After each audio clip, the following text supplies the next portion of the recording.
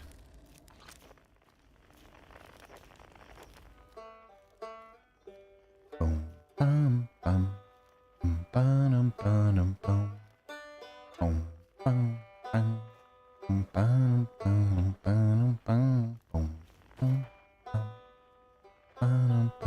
bum, boom, bum, bum, bum, bum, bum. Whee! Oh, there's a way in. I was just blind. I happened to land at the exact wrong angle. Oh, still can't get closer. 5 meters is the best I can do.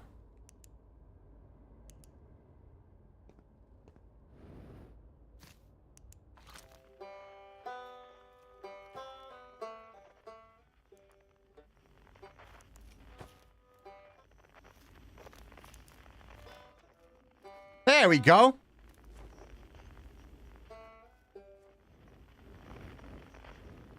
Let me in.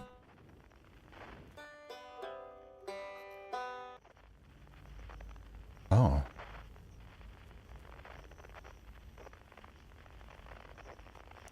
Do I have the banjo?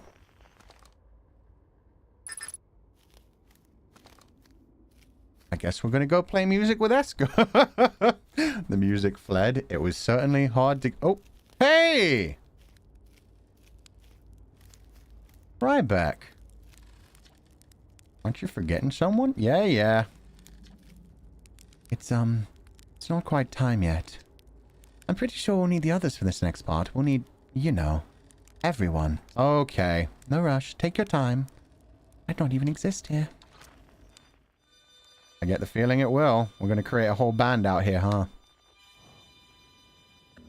Oh, no!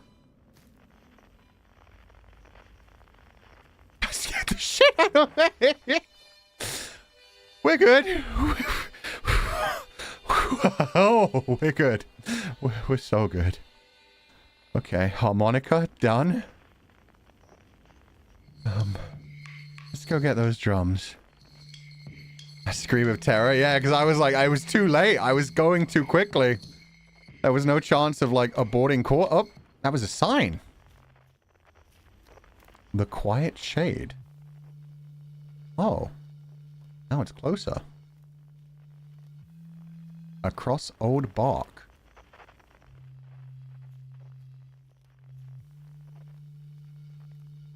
In the ancient glade.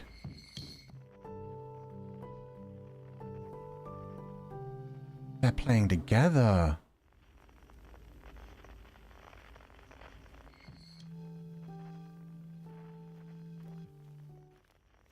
It's always dark. No, we don't want to go that way. I want to hear that.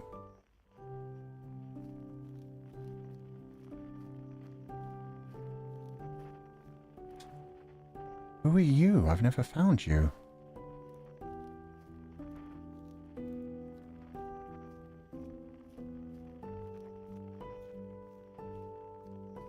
Oh, the Nomai. What are you looking at, guys? I can't look that high up, buddies. Oh, where did you come from, sir?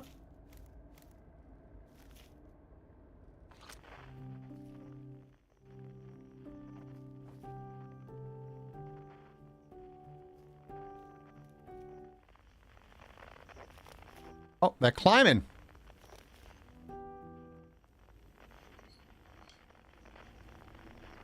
Go, guys, go. You're almost there. You'll get there someday. Keep climbing. Oh, I'm not ready for that. No, I'm gonna go find my friends first. I'll deal with you later. I find my friends and then I go blasting off into space. I've learned my lesson. Sometimes it's not good to chase things into space. Sometimes it's good to just enjoy some music. Oh, this one tricked me. That's rude. I'm sorry, why are there a bunch of supernova suns?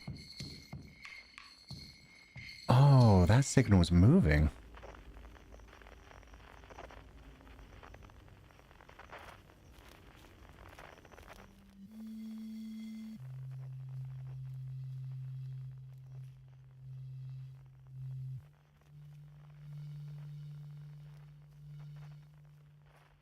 You're only 40 meters away. You're impossible to get to. Okay, I guess I do have to go into space. Talk with my other friend first. Hatchling, you found me. Nice to have company around a campfire, isn't it? Go on, get the others. Wouldn't want them to miss out. Aren't you forgetting someone? It's, not quite time yet. Okay, I'm going into space. You got it. Whee! You have a jetpack? I do. Suppose I could just fly.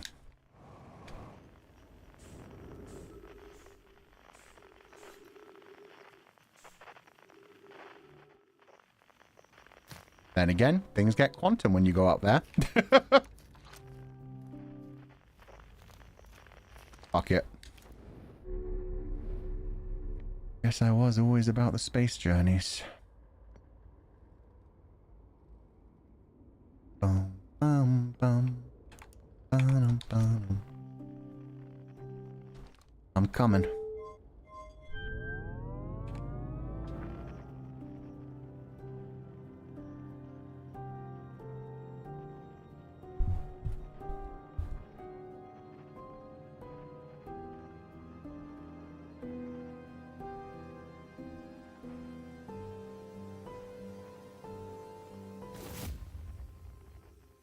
Oh, it's my mask.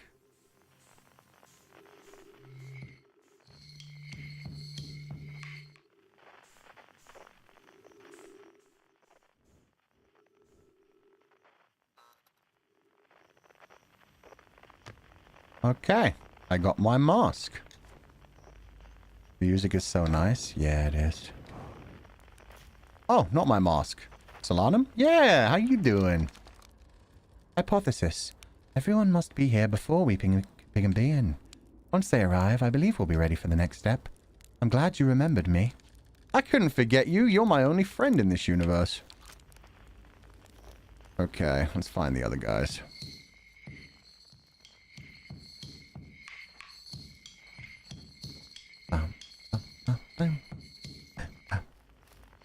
Oh, I have to follow you into the fucking... Okay.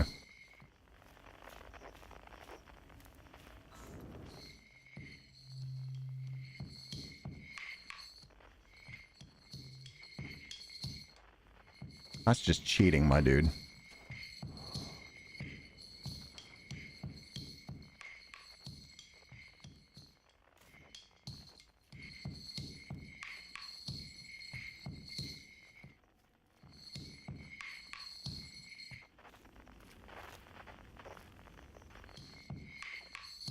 Okay, so you're out there orbiting a sun. When I get close, you disappear. As I'm no longer observing you, I need to use... My signal scope is gone!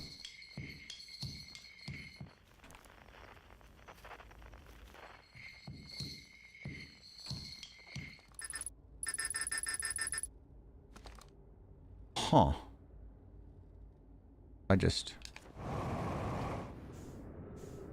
No, I never go fast enough. Whoa! Okay, let's try the other one first. How do I get to you?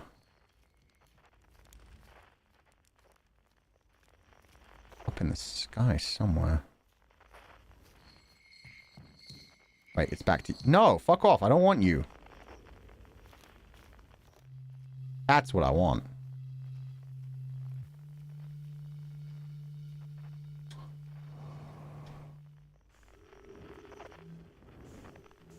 Hello? Oh, God, you have to grab it while floating. Oh, shit. Okay. Ready up, ready up. There we go. Got you. Ooh. Oh. I don't even remember. Oh, you're Gabbro. It's been so long since I've seen you, dude. Hey, time, pal. So you're getting the band back together, huh? Go on. Go find the others. I'll be here. You don't need me yet, but you will. Okay, buddy. How do I deal with this one? Whee! The pain of gathering. I know, right? That's the fun of life, though. There's always something new to do.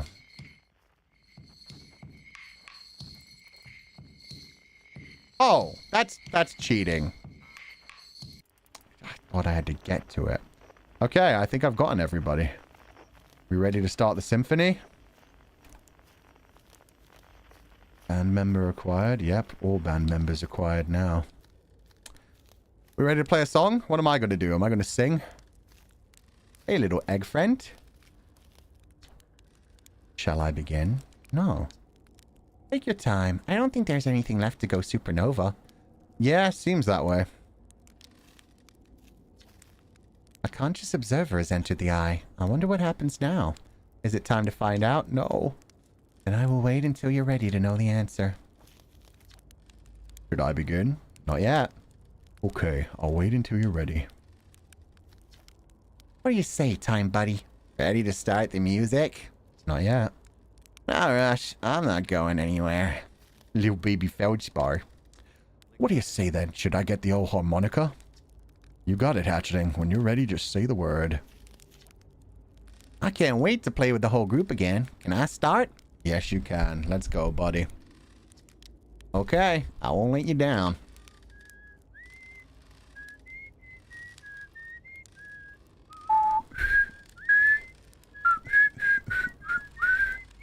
You can only whistle? That's kind of sad. I can't even whistle today. Okay, your turn, chat.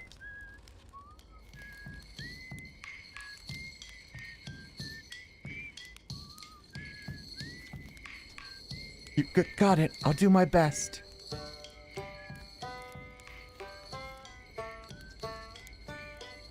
The song is new to me, but I'm honored to be a part of it.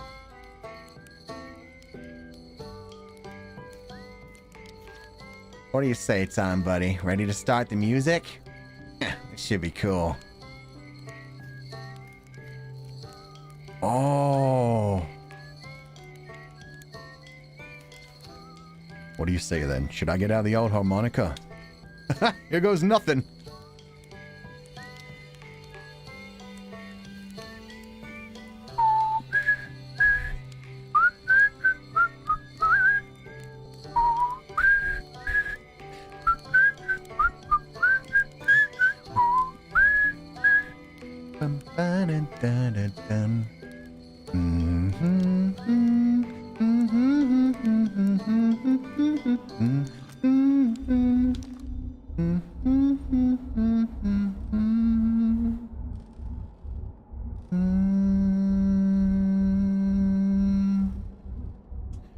Guys, we seem to have distorted reality again.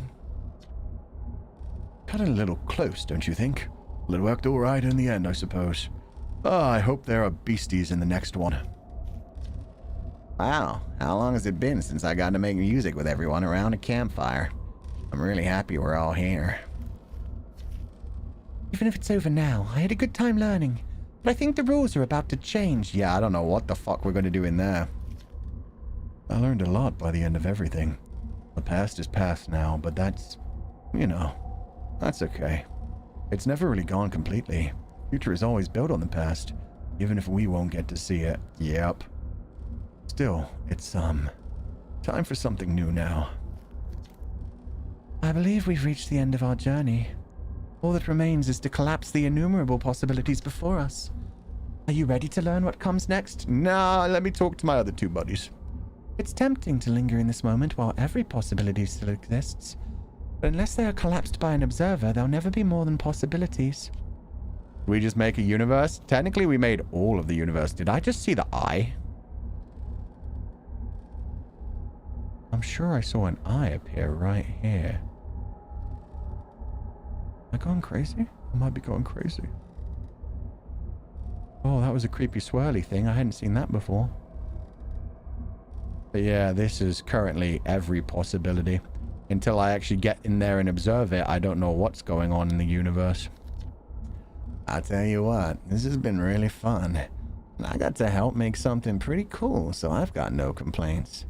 I mean, not me exactly, but close enough. It's the kind of thing that makes you glad you stopped and smelled the pine trees along the way, you know? I thought it's a portal to another universe. It technically is. It's everything and nothing. It's every possibility until I dive in there. Once I dive in there as a conscious observer, then the universe will bend to my will. And whatever I see is what actually exists after that. For now, we're just in the in-between. Whee!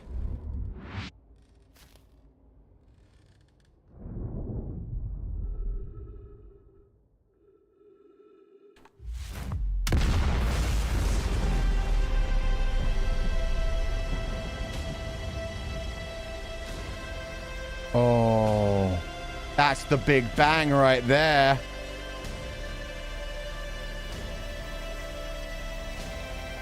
Hello, creation of everything, everywhere, all at once.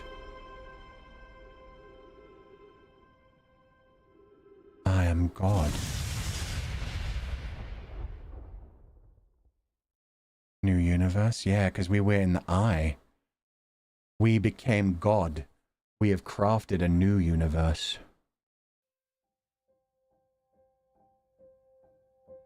Outer Wilds. That's cute. I like that idea. So the whole idea, I believe, this is a theory, in the whole eye of the universe thing is that, like, it's the eye of the universe. It sees what happens, but at the same time, it both doesn't exist and exists at the same time.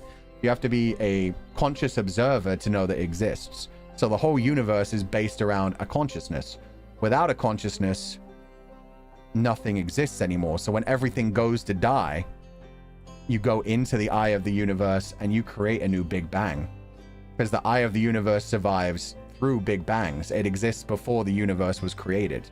And it will exist after the universe is created. But it needs a conscious observer to see what's going to come next. So this whole game, the whole thing about it is life and death don't really matter. We're all going to die someday, but we create our own universe just by existing. Just in existing in the moment, in living, in consciously observing things, in living in the moment. We create our own universe by observing it, which is very much the whole, like, philosophy of I think, therefore I am. If I can't imagine something, if I can't confirm something, it doesn't exist. So anything that exists after your death doesn't matter. Anything that existed before your existence doesn't matter. What matters is that we be conscious and observe the time that we have now in this universe. Create our own life, create our own existence, and who knows? We don't know what will happen when we die, but hopefully something like that. Hopefully we'll get to restart it all, try something new, and go into a different dimension, whether you want it to be like a heaven thing, or an isekai thing, or... yeah, we can create our own universe afterwards. Stop and smell the pine trees along the way? Yeah, stop and smell the pine trees. Enjoy the music. Play some music. Create a band. Create a symphony with a bunch of other people. Create beautiful music that will touch other people. Roast some marshmallows. Sit by the campfire. Enjoy the small things. It's not always about the destination. It's about the journey. That's beautiful. I like this. This is such like a... yeah. Very optimistic game. Really like seeing people slowly accepting that they can't save the solar system and the universe in this game and instead get the opportunity to create something new. Yeah, something we may not even be a part of. If you think about it as an allegory for death, then yeah. We pass away at the end of our lives and we don't get to see what happens afterwards, but that doesn't mean it isn't a completely new experience. We might just be reborn somewhere new. We might just go to a new level of existence. I still really like the whole like universe egg theory, and if we believe in the universe egg theory where like every soul alive, every conscious observer is actually one part of the solar system, we all come back to like the same original components originally. And it doesn't even matter who gets into the eye of the universe either, because we're carrying all those memories with us. To find the eye of the universe, we had to learn about all the quantum theories. We had to visit like the smartest people in the universe that have gotten close to it and carry them with us. And then they get reborn with us in the next universe as well. Everything returns to stardust, collapses in on itself, and then explodes again. Perception is reality. Reality is perception. This was so beautiful. Yeah, it's a really nice story. Very interstellar as well, with the whole like, oh, love can be quantified. If you can quantify love, and if there are fourth dimensional beings out there someday, which we may become if we evolve far enough, if we discover the secrets of the universe to the point where we can interact with them in the same way that we interact with like physical computer coding, the universe does have its own form of coding. It's just a question of when we get to be able to uncover it, discover it, and edit it. Can't save the universe, but you sure can help shape the future. So it's not all that bad when we do die. Yeah, exactly. We're just passing on our lessons to the next generation. And in that, the next generation is creating their own. Yeah, I mean, that's the that's the realistic version of it. The unrealistic version of it is like, oh, we become God and create our own universe. The more realistic like message that it's giving us, I feel like, is, yeah, do what you can in this life to be good, to ensure the survival of other people, to teach them the lessons that you learned while you were alive. Pass that on to the next generation, and they're creating a brand new universe in each one of themselves. Everybody whose life you affect is going on to create their own life, their own journey, and their own universe, which is, again, very, like, way back, like, as above, so below kind of thing. Where, yeah, you observe everything. What you pass on to the next generation passes on as well. Doesn't mean we shouldn't leave behind something good. Exactly. We should fight to create a better world for the future. And we are here in a universe of our own sheep pile. Yeah, the Fooniverse. But each one of you has your own universe as well, which is actually why I love the idea of comfy sonas so much. Oh my god, that's a lot of thanks. Thank you for playing Outer Wilds. The whole idea of comfy sonas, if you take it in that direction, the Fooniverse is of my creation, but you guys observing it with me and creating fan fiction of your own, create your own little universes, your AUs. Oh my god, 14.3 billion years later. Are we going to wake up now?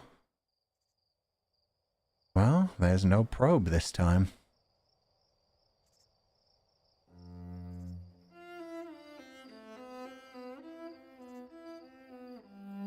So many shattered planets.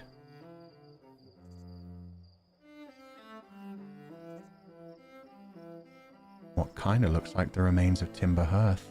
The new universe? Yeah. A really fractured one, but good. I remember being very distraught, not being able to save everyone. Oh, there they are! New bug people! They're not like us. They're a completely new race with 2 eyes and antenna. Oh, and they're sending out a scout. And beginning to explore the universe themselves. Ah, and then they're going to find the eye. Remember when I did my playthrough, I was distraught about not being able to save everyone. But creating something new was beautiful and fulfilling. Yeah, and that's a lesson we have to learn in life, essentially. That was your scout? Oh, that was my scout that I sent out. Oh, my scout survived too. Okay, now that doubles up the questions, because does that mean... Oh my god. Does that mean because it has a camera, even though it's not a conscious being, it's observing things, so it was able to exist as well? That's kind of crazy. As you launched it in the eye, the scout is alive, yeah. Or because I consciously observed it passing into the eye, did it just pass out into another universe 14.8 billion years away? And that means they're going to have the photos of all my journeys. They're going to have the photos of all the things I experienced in my universe and not know what the fuck most of it means. They're going to be like, what is this dark bramble thing where you go in and there's giant fish and it takes you through places? And what are these quantum tower things? How do they keep moving around? They're going to learn all the lessons that I taught them. And all my selfies! I took so many selfies of myself with dead skeletons and stuff. Aww. You don't throw your scout into the eye, that scout won't appear. That's special? Oh, that's so cute. I had no idea that that was a special thing. We don't get to see our new universes, but it's pretty cool that we can see this one. Yeah. We'll never know what happens after our death, but it's nice to be in, yeah, fiction like this and be able to be like, oh, check it out. Got our own specials. I can't believe that was something special. And for me, it was just like, oh, the eye is creepy. I'm going to use my scout to explore it first. That's incredible and so beautiful. Man, I'm tearing up. Yeah, it's gorgeous. Imagine they have all the photos you snapped. That's what I hope. Because I know technically we only look at one, but that's because it's like a live stream kind of thing. So I want to believe they can get like all the photos from all of the loops. Well, no, it definitely wouldn't be all the loops. It would just be the final loop. But just in that, they'd see a photo of me. They'd see a photo of me. They'd see some photos of the eye of the universe. And they'd be like, what is this thing? Why is it calling out to us? That's their call to the eye of the universe. That's freaking incredible, actually. Yeah. That's their call to the eye of the universe. Suddenly a scout appears. They have like this little signal thing and they're like, what is this glowing electric orb thingy? And then they're going to start searching for it, which means the civilization that existed before us that sent out like a radio signal or something that the Nomai picked up. It's the same kind of thing. They don't know who it is, but whoever creates the new universe leaves behind some level of message that starts to lead people to the eye of the universe, which brings them together in time that they can, restart the universe. Oh. So it's constantly passing on. And if it ever didn't pass on, then it wouldn't exist. But that's the thing. All possibilities at once.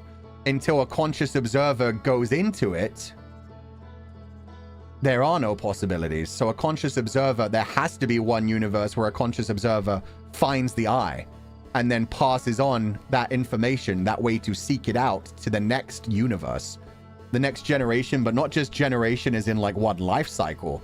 Generation is in one entire fucking universe. Oh, that's so cool. Who knows what Echoes of the Eye is about? We're going to find out. Yeah. We're not going to play Echoes of the Eye immediately, but I loved this. That was so interesting.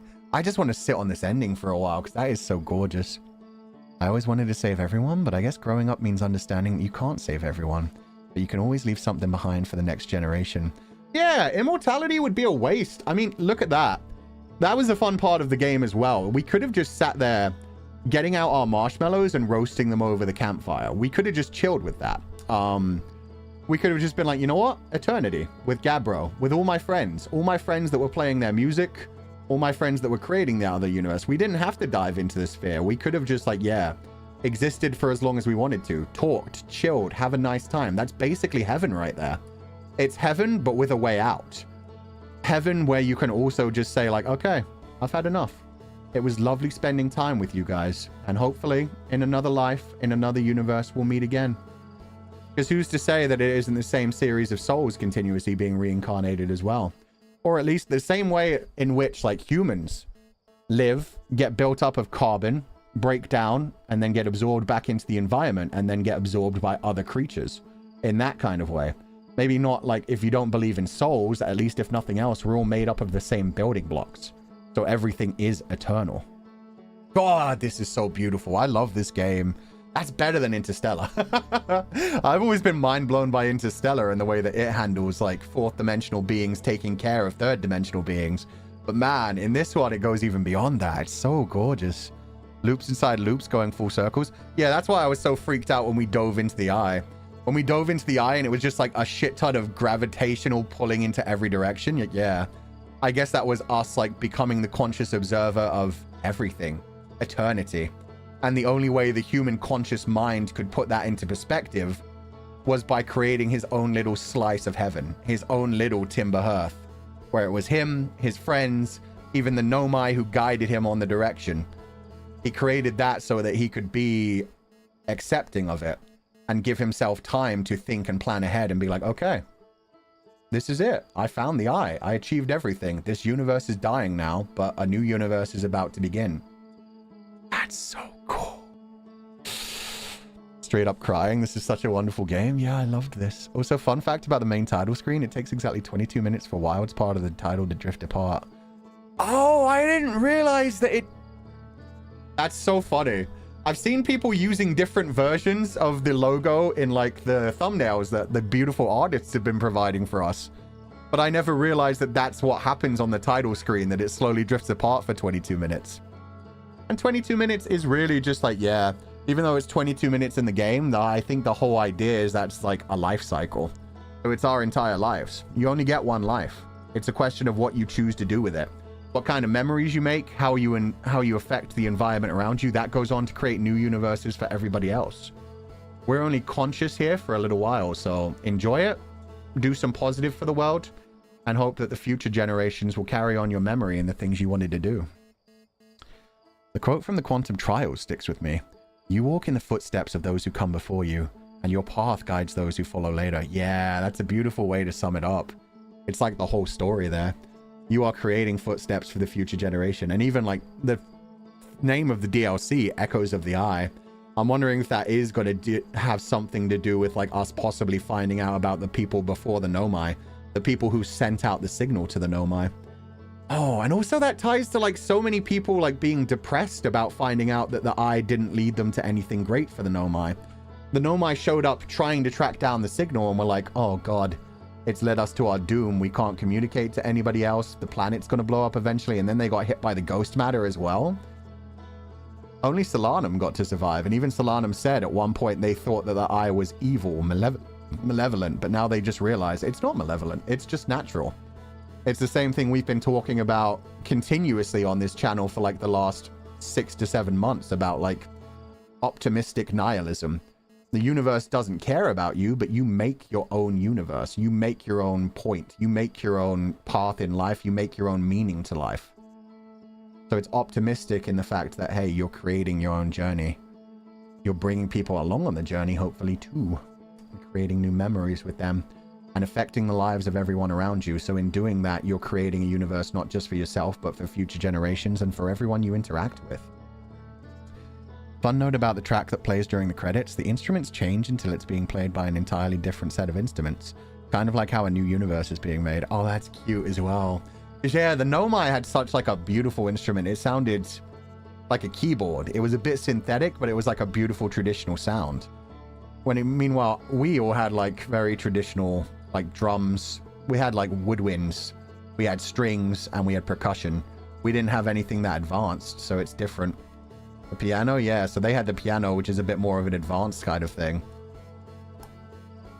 Completely different set of strings, but still playing the same song. It's different instruments, but they're still playing the same song continuously. The universe just restarts. Different instruments, different people playing, but the same symphony going on forever. I guess you could say you only get one life as your current self. Even if you were to reincarnate, you're a different person than the current you know. Yeah, which takes it all back to like the ship of Theseus thought experiment, where it's like, if you replace every part of yourself, are you still the same person? If you change your memories, if you change where you've been through life, are you still the same person, or are you just, yeah. If you believe in a soul, that's a whole like other conversation, but in general, yeah. You're creating a different person, and we create a different person in ourselves every time we take an action. That's the whole like quantum mechanics observable universe thing. Nothing actually happens until we make a choice. When we make a choice, we are going down a path in life, and we're becoming a different version of ourselves. And that even reflects in like our DNA and our brain chemistry. For our DNA will get used to like the different things you eat, the different amount of sleep you get, the different amount of exercise you get. That builds up the part of you, and it becomes more natural to you as you go on in your DNA. Oh man, that was beautiful. God, I fucking love that. It's also a little sad that the Nomais were so curious about it, but I wonder if any of them were ready for death. They all got snuffed out by ghost matter immediately. That's actually, because yeah, when we found out what happened to the Nomai, I said, like, honestly, that's probably the best way to go. Because you don't see it coming. You don't have any fear whatsoever. To the ones that were actually on the interloper, they were just like, huh, what's going on here? Let's dig a little deeper. Let's see what's going on this tiny little asteroid. And then boom, everything went boom. They didn't have time to react to that. Meanwhile, everyone else in the rest of the solar system, and there were other Nomai that existed that didn't die, that were still alive as the universe was dying. So at least Solaris got to join us in the rebirth of a new universe, even though they were both dead and alive at the same time because of quantum fuckery. They were with us because they were alive in the universe that we saw where they taught us things. Oh man, that S is so wrecked. Yeah, that S is going miles away. You know what's not moving? The tree. The tree is always there. So cool how you get so used to all the other instruments and then suddenly you hear this unfamiliar piano. Yeah, I was like, oh, that's beautiful. I need to track that down. I didn't expect it to be a Nomai. I just want to be part of your symphony. Yeah, I love that song as well. Clean Bandit Symphony. I just want to be part of your symphony. We're the tree. Yep, the Kran. The observer. The one who nurtures. The one who takes out and filters the carbon dioxide, puts out oxygen, is strong, tall, guides people, eventually becomes firewood to create a fire so that we can... Oh, fuck. A tree is actually such good symbolism for that. Because, yeah, a tree roots itself in the earth, grows up over, like, centuries and centuries, depending on what type of tree it is. and then eventually breaks down and becomes firewood. If we didn't have firewood and we couldn't create fire, fire was what made us become enlightened. That's why it's so important to the Prometheus story of like Prometheus stealing fire from the gods. If we didn't have fire and couldn't cook our food, we wouldn't have thrived as much as the human race, as the human civilization. That unlocked our ability to survive much longer and to evolve much faster and to grow our brains. God damn. So much symbolism. Can we keep the BGM as the Outer Wilds menu theme? Yeah, I'm going to keep it here because I kind of want to see what happens when we get to the full 22 minutes as well. I'm also going to turn it up a tiny bit. Where's my volume-y thing? I don't have the volume-y thing open? What's wrong with me? Boom, ba-dum, ba-dum, ba-dum, ba-dum, boom, bum, bum, ba-dum, ba-dum, dum. If you don't meet Solanum, she doesn't appear at the end. Oh, that's crazy. Also, I called her Solaris. My bad. Yeah, so that's what somebody meant when they said Solaris. Solanum. Solanum was very pleasant. I'm glad that we brought them along for the journey. We brought along like our best friend. We left so many of our own people behind, but I guess that's because they weren't playing the music. They weren't contributing. They weren't spacefarers. They weren't out there trying to explore, trying to discover new things, feeding into it. The piano really fits the Nomai. Yeah, it's beautiful sound. Tree is letter I. I is what we call ourselves. Fun fact, in ancient Irish, they used a language called Ogham for writing, and Ogham was based around trees. Every letter was a different type of tree. I forget how many letters there were, but every letter was a different type of tree, and the way they carved it was they carved lines straight down and then carved like little jagged edges into them. So yeah, their language was literally based around the idea of being taught by the trees. And they would carve it into trees and into the earth and into stone. It was a very simplistic language, and we still don't quite fully understand it. But we know that every one of the different letters was like a different type of tree, like a fir tree, a willow tree. That's how they got their original written language. Remember my writing teacher tell me once that I should take care of the stories I write because I'm writing my own universes. Yeah, exactly. Yeah. I've had some ideas for a story involving something like that as well. Involving the whole like universe egg theory and the whole idea that we create what we want to create kind of thing. Even just the natural dropping of branches while it's still alive and the fruit or nuts it bears feed and nurture life as it grows too. Trees are amazing. Yeah. Technically there's a thing called Word of God in reference to authors. So in an entirely non-blasphemous way, writers are the gods of their own universes. And those stories can go on to affect other people. It can change other people's lives. This story, Outer Wilds, was so powerful to me. That's definitely going to stick with me for a while. House and Fata Morgana, that's one of the best stories I've ever experienced, and that's going to be on my mind for a long time. Slay the Princess. All of these things are stories that affected my entire view of the world. And I'd like to think made me a bit of a better person at thinking, oh, I want to understand people better. I want to be able to understand what they're going through and like, yeah, be able to deal with that and help other people on the journey. Those games, those stories, the books, the movies, so many things teach us different ways to interact with the world. Yeah, without ever having to actually experience the things ourselves. Was it a different language or just a writing system? It was a writing system, but we don't really know what ancient Irish actually sounded like anymore. Literally the best Irish heritage is kind of fucked because the best example we have of like ancient Irish history is literally called the Book of Invasions. And it's called that because of the sheer amount of times that the Irish people were invaded by other cultures. So constantly there was like, oh, we had like the Ulster cycle, and we had like our Fae and our Tuatha De Danann and our Fair Bog. And then they were invaded by like the Christians who, well, no, they were invaded by the Christians first, who rewrote all the stories and made it so like, oh no, the Fae aren't like playful little spirits living in the woods that you should honor and be nice to. No, they're devils. They're trying to lead you away from God's path. And all of like our Power of Three stuff that started with like the different elements and the different cycles of life got twisted into like, oh no, that's about the Father, the Son, and the Holy Spirit. It's the Holy Trinity. So yeah, it's fun to like follow that kind of stuff, but definitely the Irish people and therefore the Irish mythology and heritage and everything is always based around whichever culture invaded us last and took over it and like changed things based on their stories. Even to the point that like a lot of our festivals, Samhain, Beltane, the summer festivals, the spring festivals, the winter festivals, the harvest festivals, they all got twisted into like Christian versions. So yeah, we'll never really know what the original versions of them are, just what we know of them and what we can discover of them. With Ogham, yeah, they know some of the letters, they know what some of them represented, but for all we know, that was twisted over time as well. That's why it's going to be fun doing our Nijisanji EN mythology stream later on, where it's going to be like, okay, how could this get twisted like over a couple thousand years? If they just found like certain parts of this culture, what would they think of it without any of the context with it? The Romans did the same thing. Everyone does the same thing. It's still happening all the time. Everybody wants to take a story that sounds like amazing and turn it into their own thing. Even, I love Epic the Musical. Epic the Musical takes out a lot of the nitty-gritty bits and a lot of the fucked up bits to try and transform it into like a more streamlined, beautiful story that works as a musical.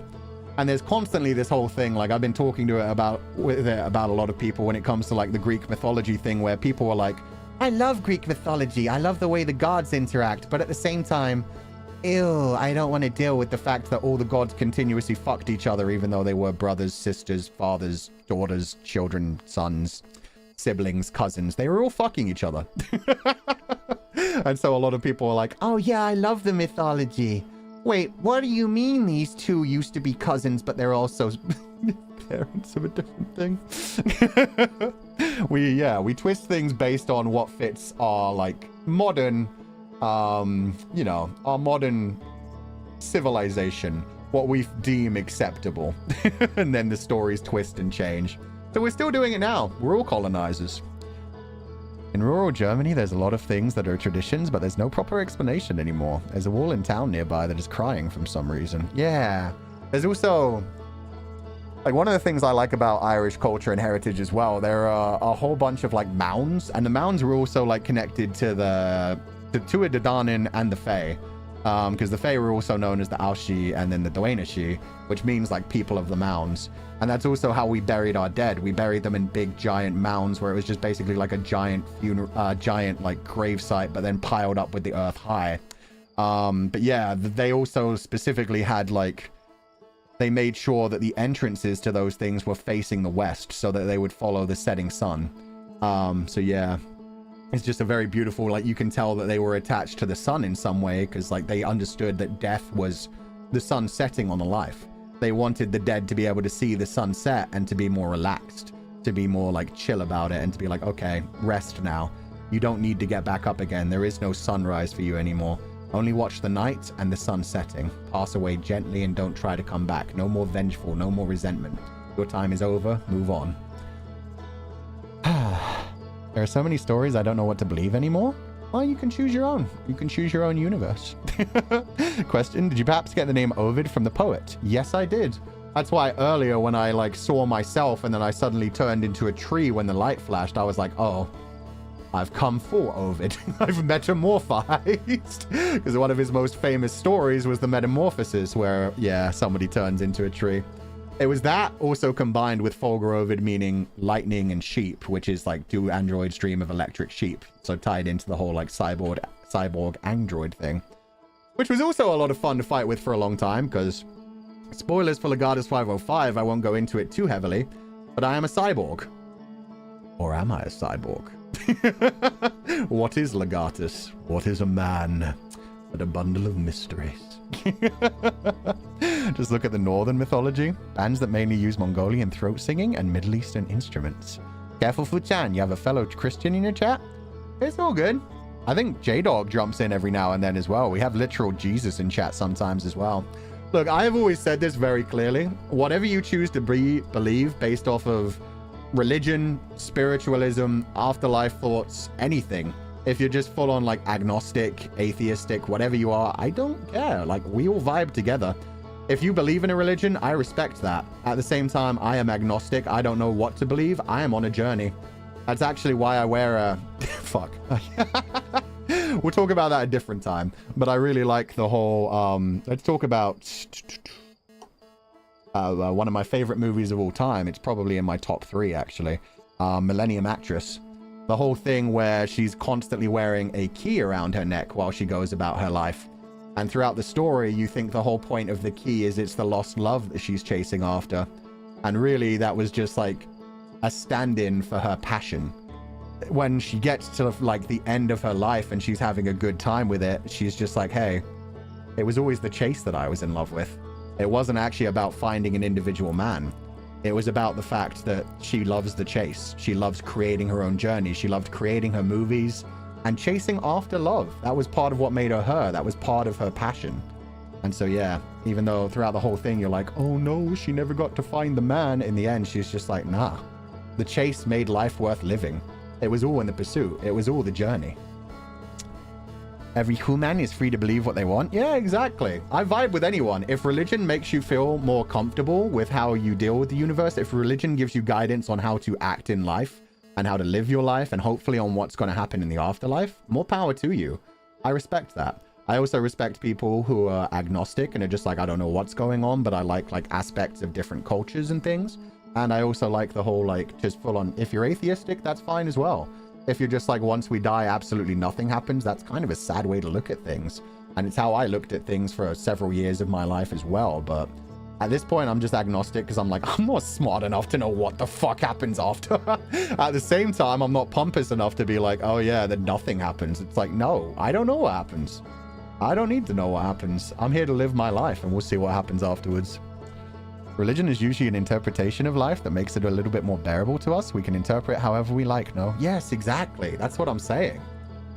The coexist sign is really like the best religion in my opinion. It's like, hey, you choose to embrace that religion, that's cool. I hope you have fun with it. At the same time, as long as you don't go extremist with it and start like hating people who don't follow your religion or forcing people to agree with your beliefs, you're fine.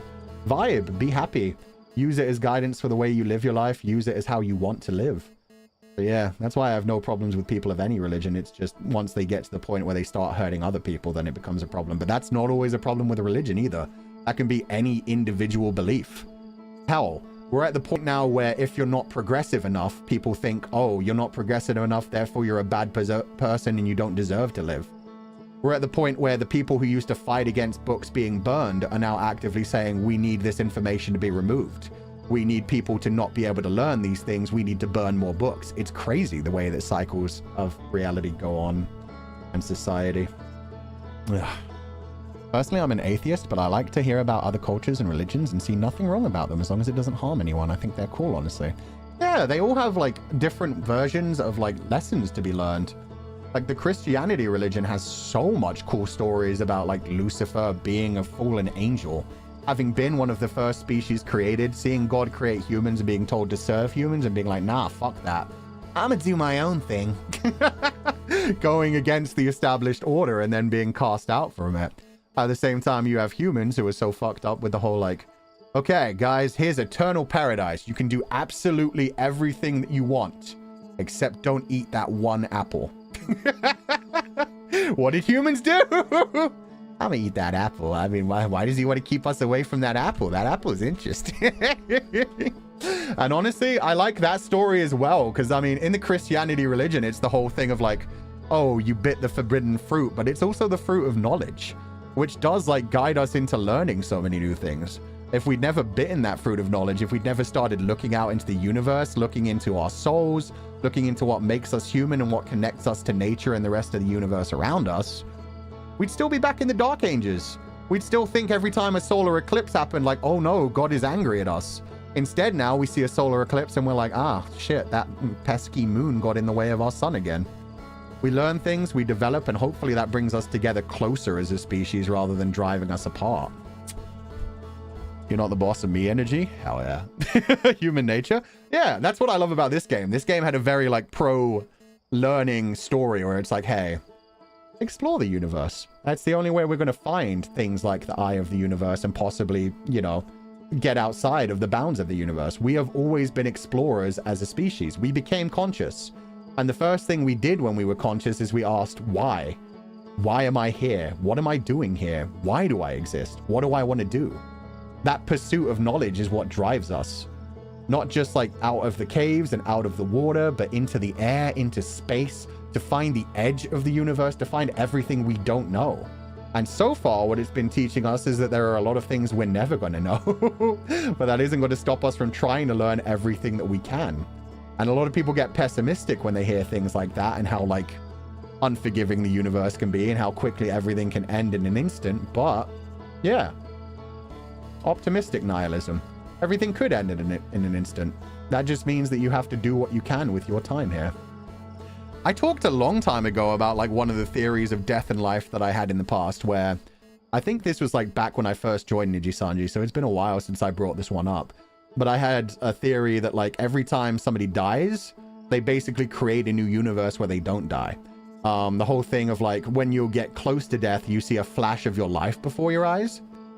I think there's a touch of beauty, and I could definitely write a story about this idea where like every time you do die, every time you like get hit by a bus or drown in a pool or fall down and like crack your head open, all of those things can happen, but there's another very close universe in which you made that accident but didn't quite die. You survived and kept moving forward. And I think that, yeah, it would be a cool, like, trippy idea if, like, every time we came close to death, actually our consciousness jumps into a new universe where we have that experience but don't die. And we just get that flash of our life before our eyes, and then we're in a new universe where we can keep moving forward. Until we get to the ultimate point somewhere far, far down the line where we just realize, oh, I don't want to come back from this. I think I'm ready to go to sleep. I think I'm ready for it all to end. And then we just kind of accept death. And so there are always universes where everybody around you dies and everything's sad and suffering and it sucks, but you're still here. You're still fighting forward. You have to keep fighting forward. So AU jumping? Yeah, basically isekaiing. You're isekaiing into a new universe each time. Quantum immortality. Hell yeah. In that like golden experience Requiem, but gentler. I did not watch JoJo that far. Season 3 of JoJo kind of killed me. I got a little bit forward through season 4. I never finished season 4, let alone diving into the other ones. We are threads, and day by day we weave nothing into something. Yeah, and sometimes, yeah, we can finish our weave, erase it all, and try with new threads, create a new story. Lately, you hear so many things about the end of the world, the sun explodes and that stuff in either another century or a few million years. Like, that's a big difference. Definitely not going to happen with a century. We know the sun won't explode for a long time. But at any moment, some of the experiments they're doing at CERN may create a black hole in the middle of our planet, which will eat us all alive before we even realize it. Anything we're doing, and that's the thing. The Nomai were trying to find the eye of the universe. They found it almost, but then they crashed. And while they were there, they were still exploring. They were still trying to find new things, and then they found the interloper. And when they started exploring the interloper, that's when they fucked up and accidentally blew up their entire civilization. But this story wasn't fully about the Nomai. This story was about the Nomai being able to guide the next civilization, our civilization, into finding the eye of the universe. There's beauty in that as well. And that kind of reminds me of Guardians of the Galaxy 3, where throughout the whole Guardians of the Galaxy storyline, Peter Quill was always the main character. Until number 3, where you straight up get told, this story was all about you, Rocket. It's Rocket Raccoon's story. So yeah, sometimes you just realize, oh, this isn't my story. I need to step back. This is somebody else's journey. I've been a part of it, but now I need to go set out on my own journey. And then you create your own story, you create your own universe, and you hope that the one that you've left has continued to move on in a positive way. I also love the fact that we read about the Nomai children in the Sunless City to even see these children like Poke do amazing things like creating travel through the white and black holes. Yeah! Without Poke, we wouldn't have had the time loop thing that managed to get us into the eye of the universe. And Poke started as just a child who was already fascinated about anglerfish. Anglerfish, which to another part of the Nomai were the most terrifying thing ever, because they ended up crashing the vessel into the Bramble world. But to them, like, the anglerfish were just the most horrific thing possible. And yet a dead anglerfish was what kept Feldspar alive after he crashed in Dark Bramble as well. Things that are evil to us may be beautiful and wonderful in their own right. And it turned out that anglerfish, the only reason they are so damn aggressive is because they were protecting their little cluster of baby eggs. They were just protecting their own civilization. If all the eggs were wiped out, there would be no more anglerfish left, and that would be the end of their universe. Which is why they were trying to kill us and stay alive. I also love the fact that yeah. So many myths are cool, and if they were true, that's cool, but some are so terrifying, it's insane. Yeah, and sometimes you just like... sorry, I'm gonna have to stop the music now because I want to get my comfy grabber out so I can start grabbing comments and addressing them properly. So we're gonna change the music. We're gonna dive into just chatting mode. Do I have any optimistic music? I have this one that everybody thinks is sad. No, wait, that's the ending theme music. That's, yeah, I used that for a different thing. I think it's called Love. Joy? Yeah, we'll go with this one. I think this one matches the feel quite well. This one's like a sad ending, but also a beautiful beginning and looking back on memories. I do think piano music captures that the best as well, which I think is why piano music representing the Nomai does well. Happy I got to watch you play this. I got to go back to work. I'll catch you later. Have a lovely evening, Pixie. Thank you so much for joining us. It was nice having you on this journey with us, especially since you'd already played it before. So it was cool getting your insights along the way, but also no spoilers. So thank you so much. And actually policing the spoilers from other people. So thank you. Hope you have a wonderful day. Thank you for the recommendation and enjoy your lovely day. Piano reminds me of Solanum. I know, right? That's the thing. I love these kinds of songs. I always get told, like, this is called the Joy theme. I have saved this song as Joy. And yet, a lot of the times when I play this, Comfydants say, oh, it sounds sad. And it's like, it is kind of sad. It's melancholy. It's nostalgia. It's like, it's the end of a beautiful journey. So I like it. And same for like my ending theme. My ending theme always sounds like an ending, but it's a happy ending. It's a good night ending. It's, yeah, we're going to sleep now, but we'll be back. Be around for many journeys in the future. Thank you, Pixie. I hope we get to play a lot together in the future as well. I hope our stories and our universes become more intertwined. The ending theme is sad because you always leave us then, but it's also a happy way of saying like, hey, we created some amazing memories today. So that's why we always end with, I'll catch you guys next time. It's never goodbye forever. It's, I'll catch you guys next time. Sleep well, rest well, and we'll create more memories in the future. No anglerfish would make traveling through Dark Bramble much easier. True. But yeah, if we kill other things, we never know if the anglerfish could have possibly... That's the thing. If we didn't survive, if we didn't get caught in that time loop and find the Eye of the Universe, it could have been the anglerfish that got caught in the Eye of the Universe, became conscious, and went on to discover everything and save the universe at the end. So yeah, sometimes killing your enemy is safer for you, but sometimes it also dooms another person, which is another big part of the Odyssey. God damn it, I'm really stuck in Epic the Musical mode today as well.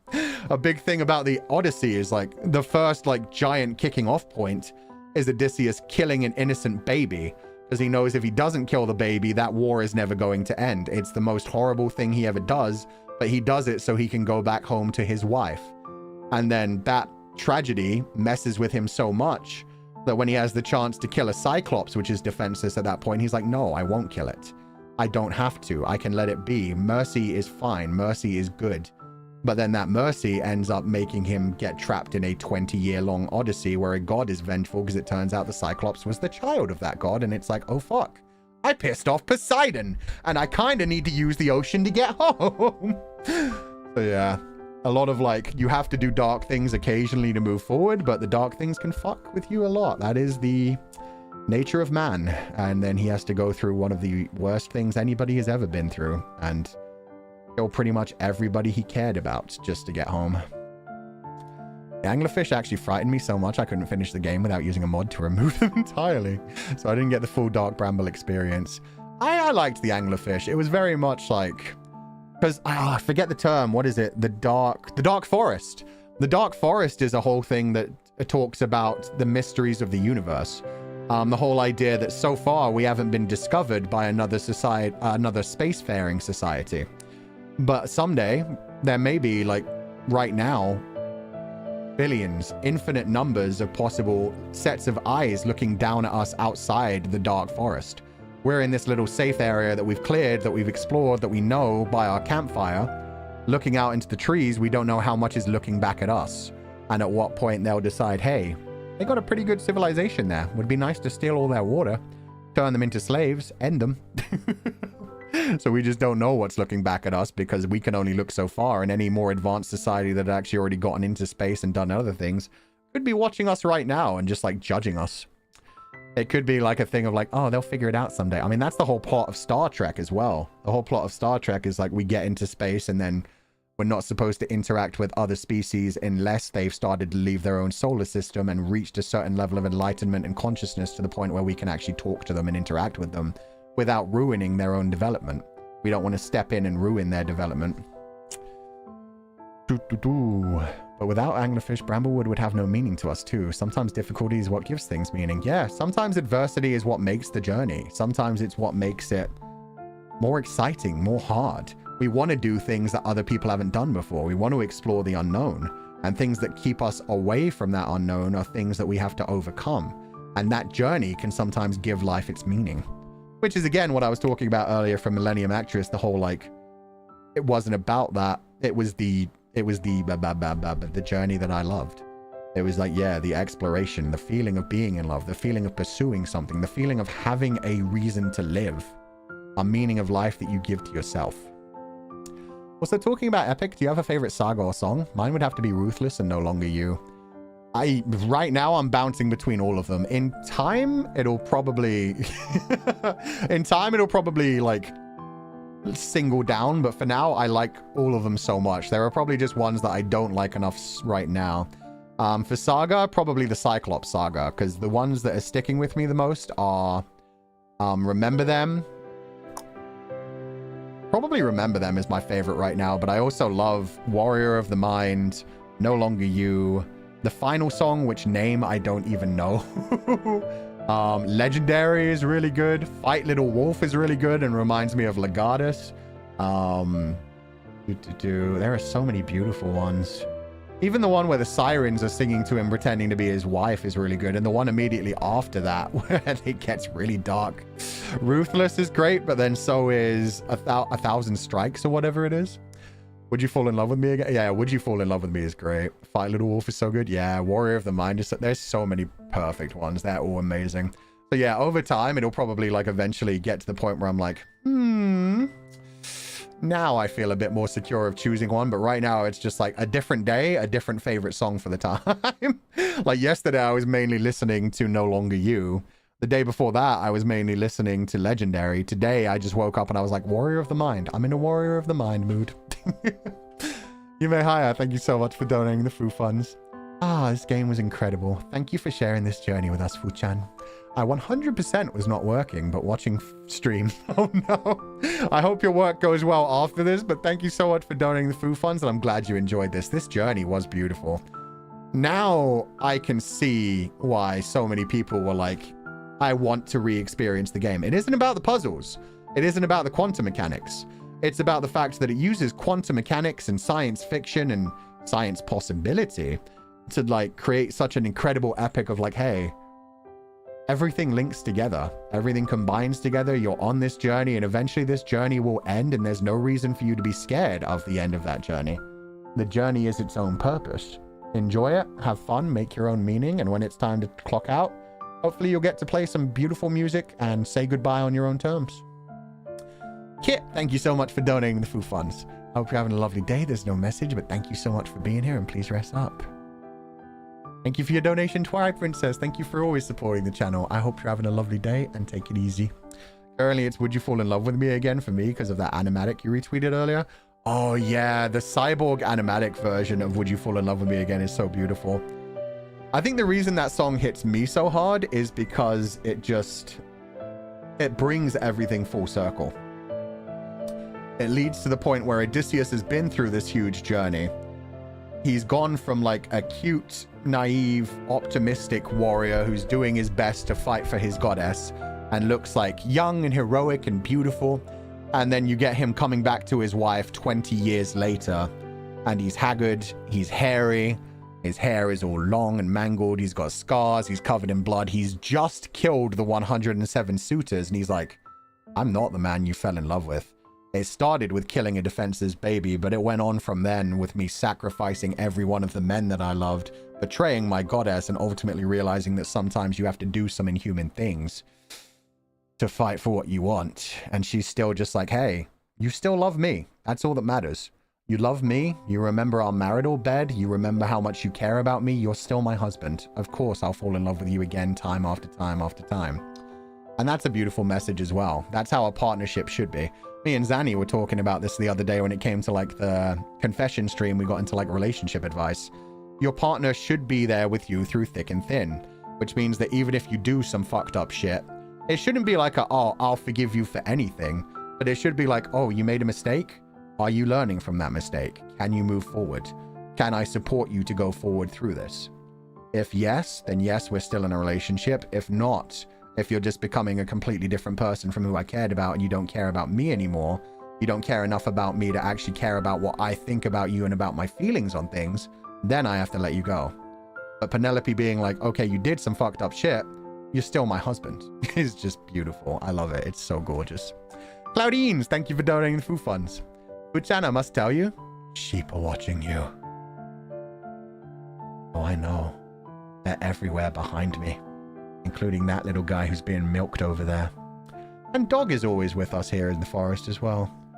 Dog is just sleeping and relaxing and cuddling up next to a confidant, as well as every member of the Noctix mascots, all of our confidants together, and even some dark evil eyes looking at us from the dark forest.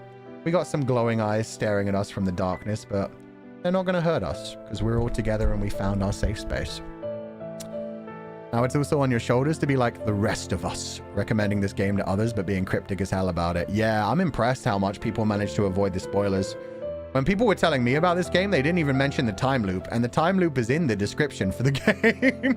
Like, nobody ever told me, oh, you're gonna love it. It's got like time loops. It'll like really fuck with your mind. They were just like, you should play Outer Wilds. It's really beautiful. It's like sci-fi. You'll enjoy it. It's just like exploring different worlds. And I was like, oh, cool. And it wasn't until Pixie finally said like, oh, you like those kinds of games. You've been into that whole like cosmic and nihilistic but optimistic kind of shit. Oh, I have got a game for you. And then it was like, okay, I guess it's the time to play this as well, right? After we've done like Slay the Princess and all these other kind of cosmic horror and talking about like optimistic nihilism kind of things. Including the one being milked over there. I never saw that. Yeah, that confidant's right. Don't worry. They don't look very unhappy about it. It's fine. Also, I never use it, but you guys know we have a daytime scene, right? Like, we have a daytime scene where you guys are still asleep. You guys are very lazy, but still. The cats are up and around. The cats are playing with things. There's a couple of confidants, like, roasting things and going about their business and working. The Noctix mascots are all playing around by the... by the lake.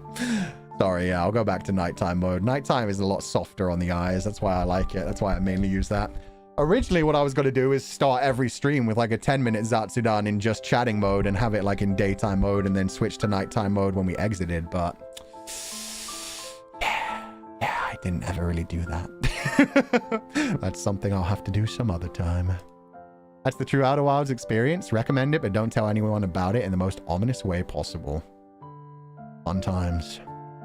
Love that Dog is always there. He may not be around anymore, but he'll always be in our forest. Yeah. And that's why I love the idea of the Rainbow Bridge as well. For anyone who doesn't know, the Rainbow Bridge is a thing that gets brought up a lot when it comes to lost pets, is that when a beloved pet passes away, they cross over the Rainbow Bridge, but you'll find them again once you get to cross over that Rainbow Bridge. So it's a whole idea about heaven. And this game summed that up really beautifully with that moment of going to their little tiny version of Timber Hearth where it was just you and your closest friends vibing around a campfire. Yeah, if that happens at the end of the universe for me, if I get like time to just connect with all the confidants, to connect with Dog, to connect with cats, to connect with my past dogs as well who have passed away, just reconnect with everyone that you loved, talk with everybody, see how they're doing, have a nice conversation, have some time hanging out, camping, playing games, chilling, for as long as you want to before you're ready to say, hey, okay, I'm done. It's time for the next universe to be born. I had my time here. The daytime scene is so beautiful as well. Cracked artist, real. Yeah, they really are.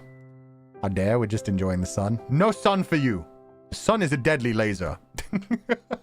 The daytime scene is my laptop background. Oh, that's sweet.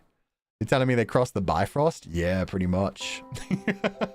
They open up the Bifrost and they go to Valhalla. Or I guess it would just be Valheim. Wait. Is that where the gods lived? Valheim? Valhalla? Valheim? Maybe not. I can't remember. Midgard? Oh god, yeah, no, I can't remember any of it right now. I'm sure you'll find time to use the other scene. Not like the sun will explode in 22 minutes, right? We can hope so. The nighttime scene will become daytime in 22 minutes. Imagine if somebody had like a fully active, like 24-hour looping animation for their background. And just whatever time of the day it was for them, that's what was active on the screen. That would be crazy. If you saw the sky like slowly move by over that long. Asgard, thank you. Asgard. The Asgardians of the galaxy. As an anglerfish. Oh my god! My eyes can't handle that bright sunny day. We have an anglerfish in chat, everybody. God, they have terrifying mouths. What is wrong with them? They are truly Satan. You got trauma from the sun that game, so no more sun. Bad sun. Yeah. One of my favorites is Odysseus. He's back. He's haunted. And then he finds out they're going to try to hurt his family. Yeah, now he's pissed. Oh, yes. I love that. And I love just like how quickly he's like... the one guy begging for his life. And he's like, you tried to kill my child. You tried to assault my wife. There is no fucking forgiveness for you.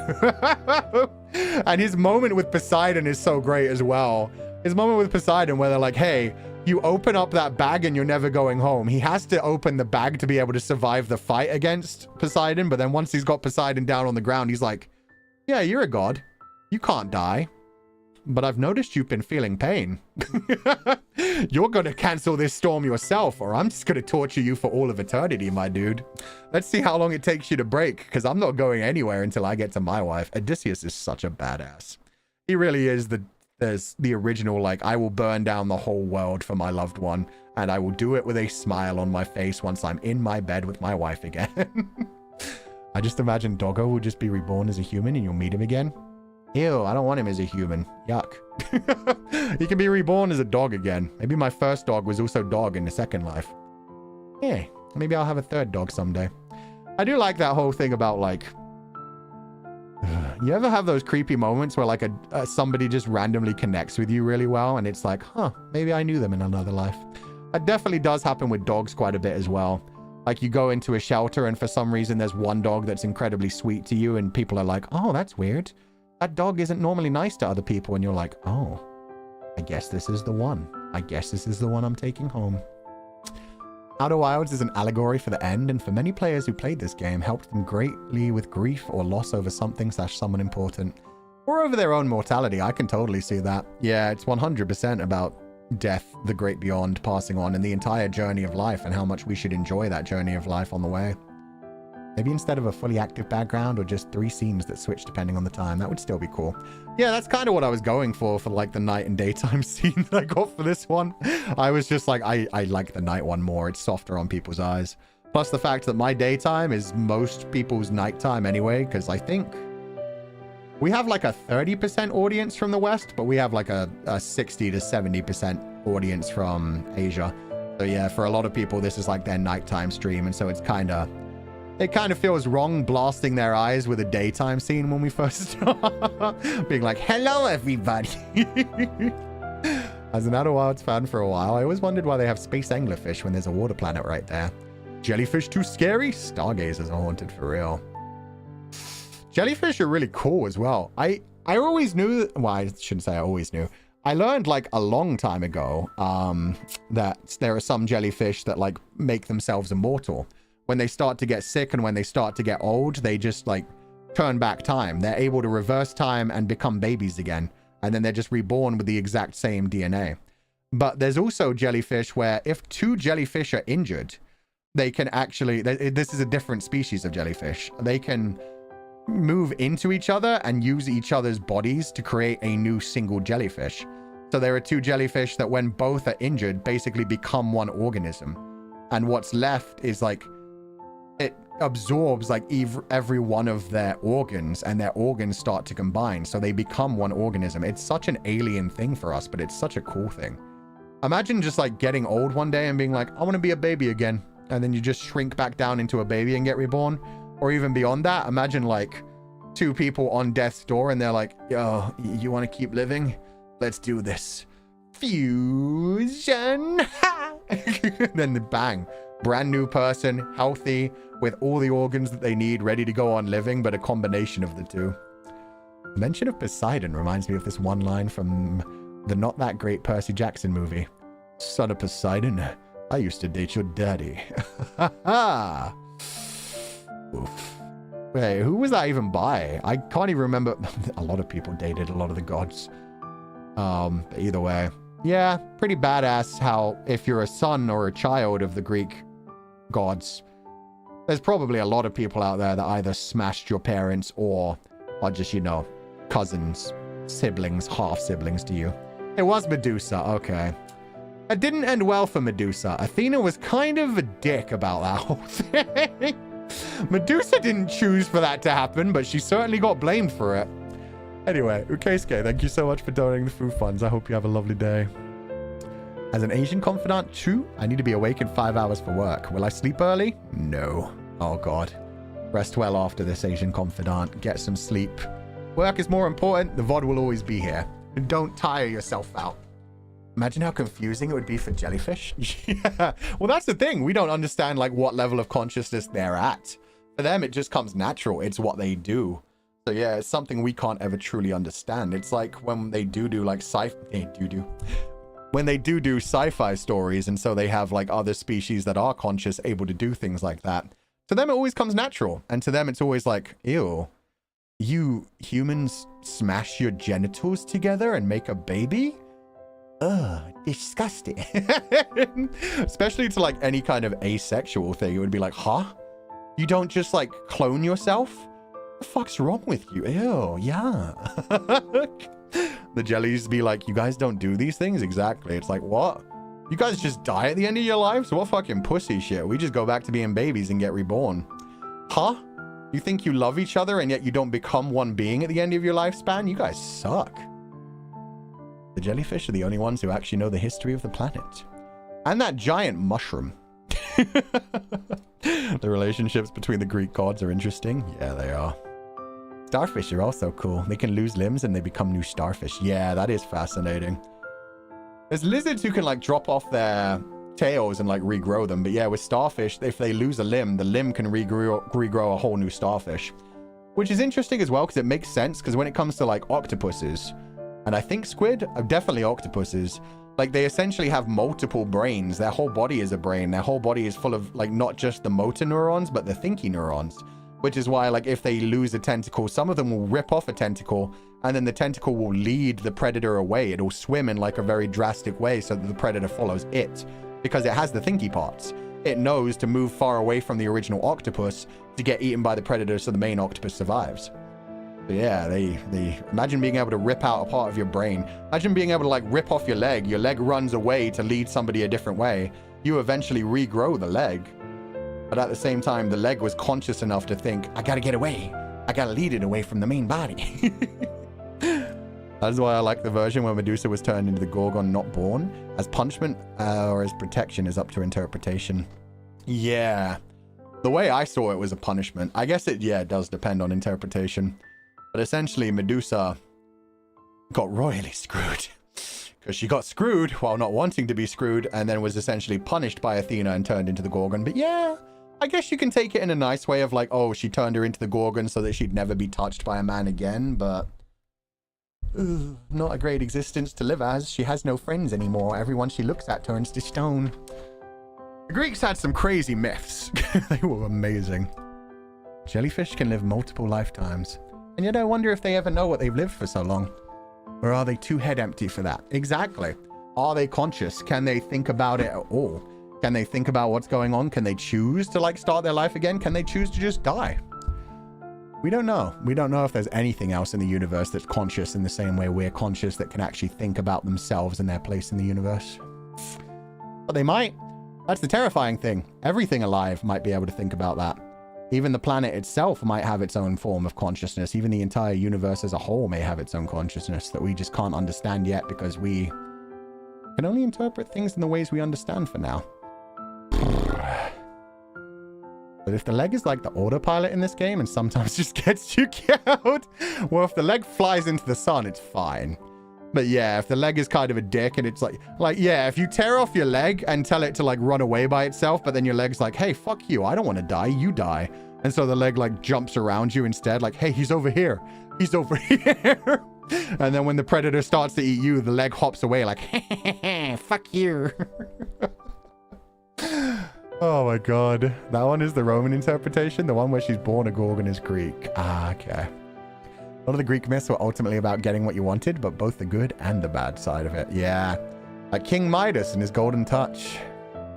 No one wants to be a fellow anglerfish. I'm good, anglerfish Chan.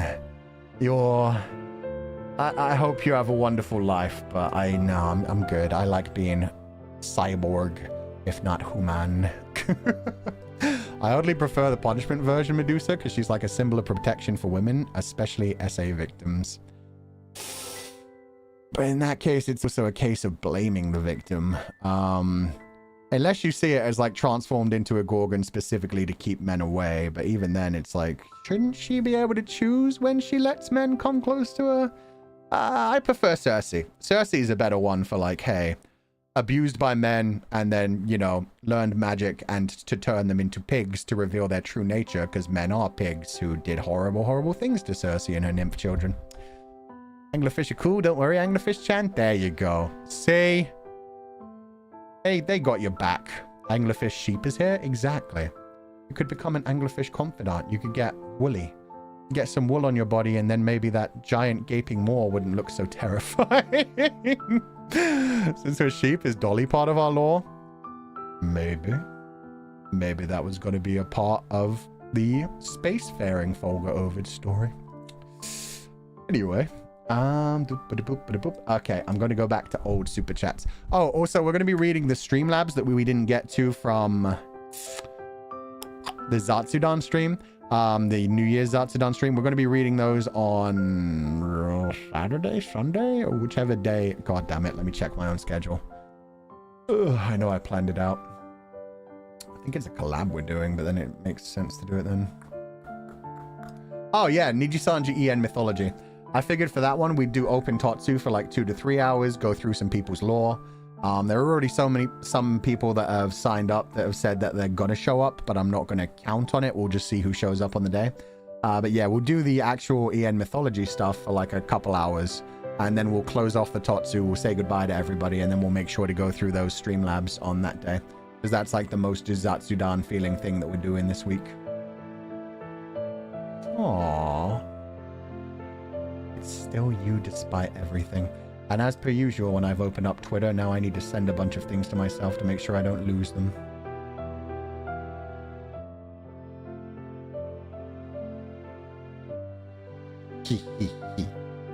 And people theorizing about Legatus 505. That's always fun too.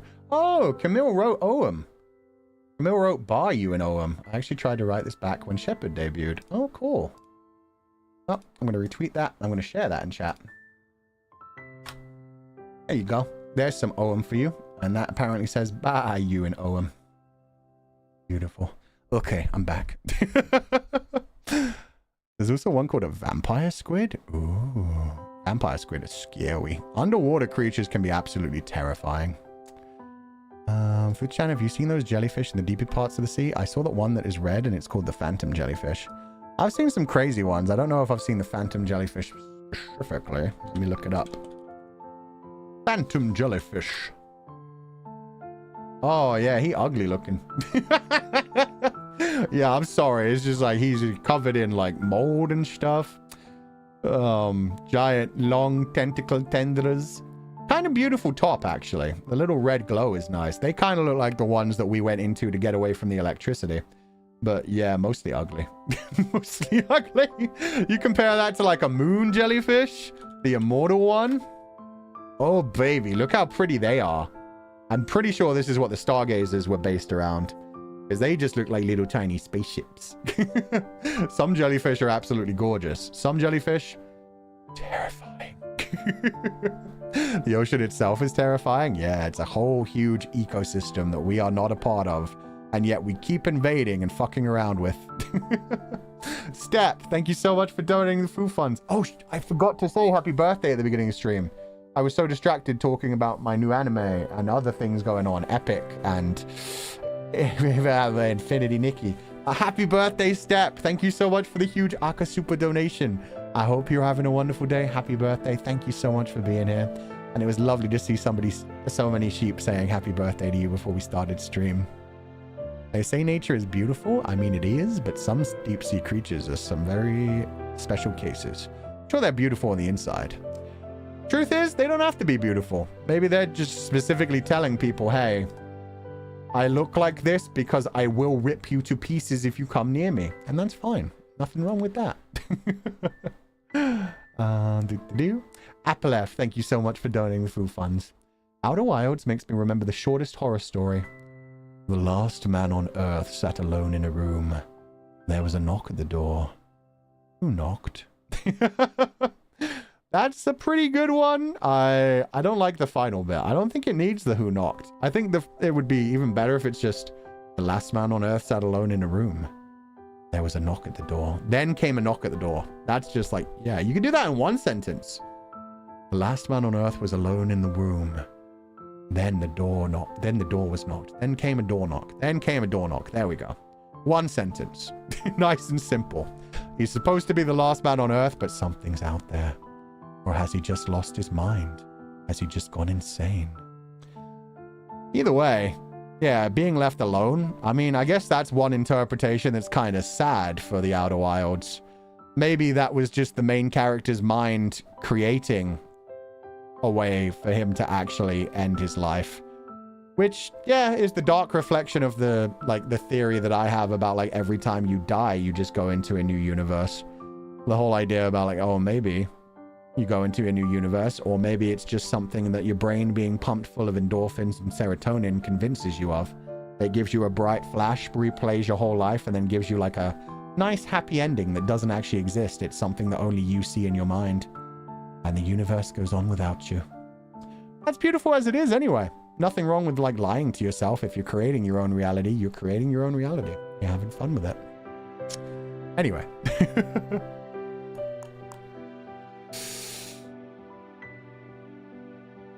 Yes, Krishami. You can do what you want. I no longer take ownership of that. You have fun. That belongs to you now. So you go ahead. You do what you will with your wife. Plot twist. The one who knocked at the door was a woman. That reminds me of the riddle that's used to trick people. It's like, oh, a person crashed their car and was in desperate need of a surgeon. Oh, fuck, no, I forget how it goes. 1 second.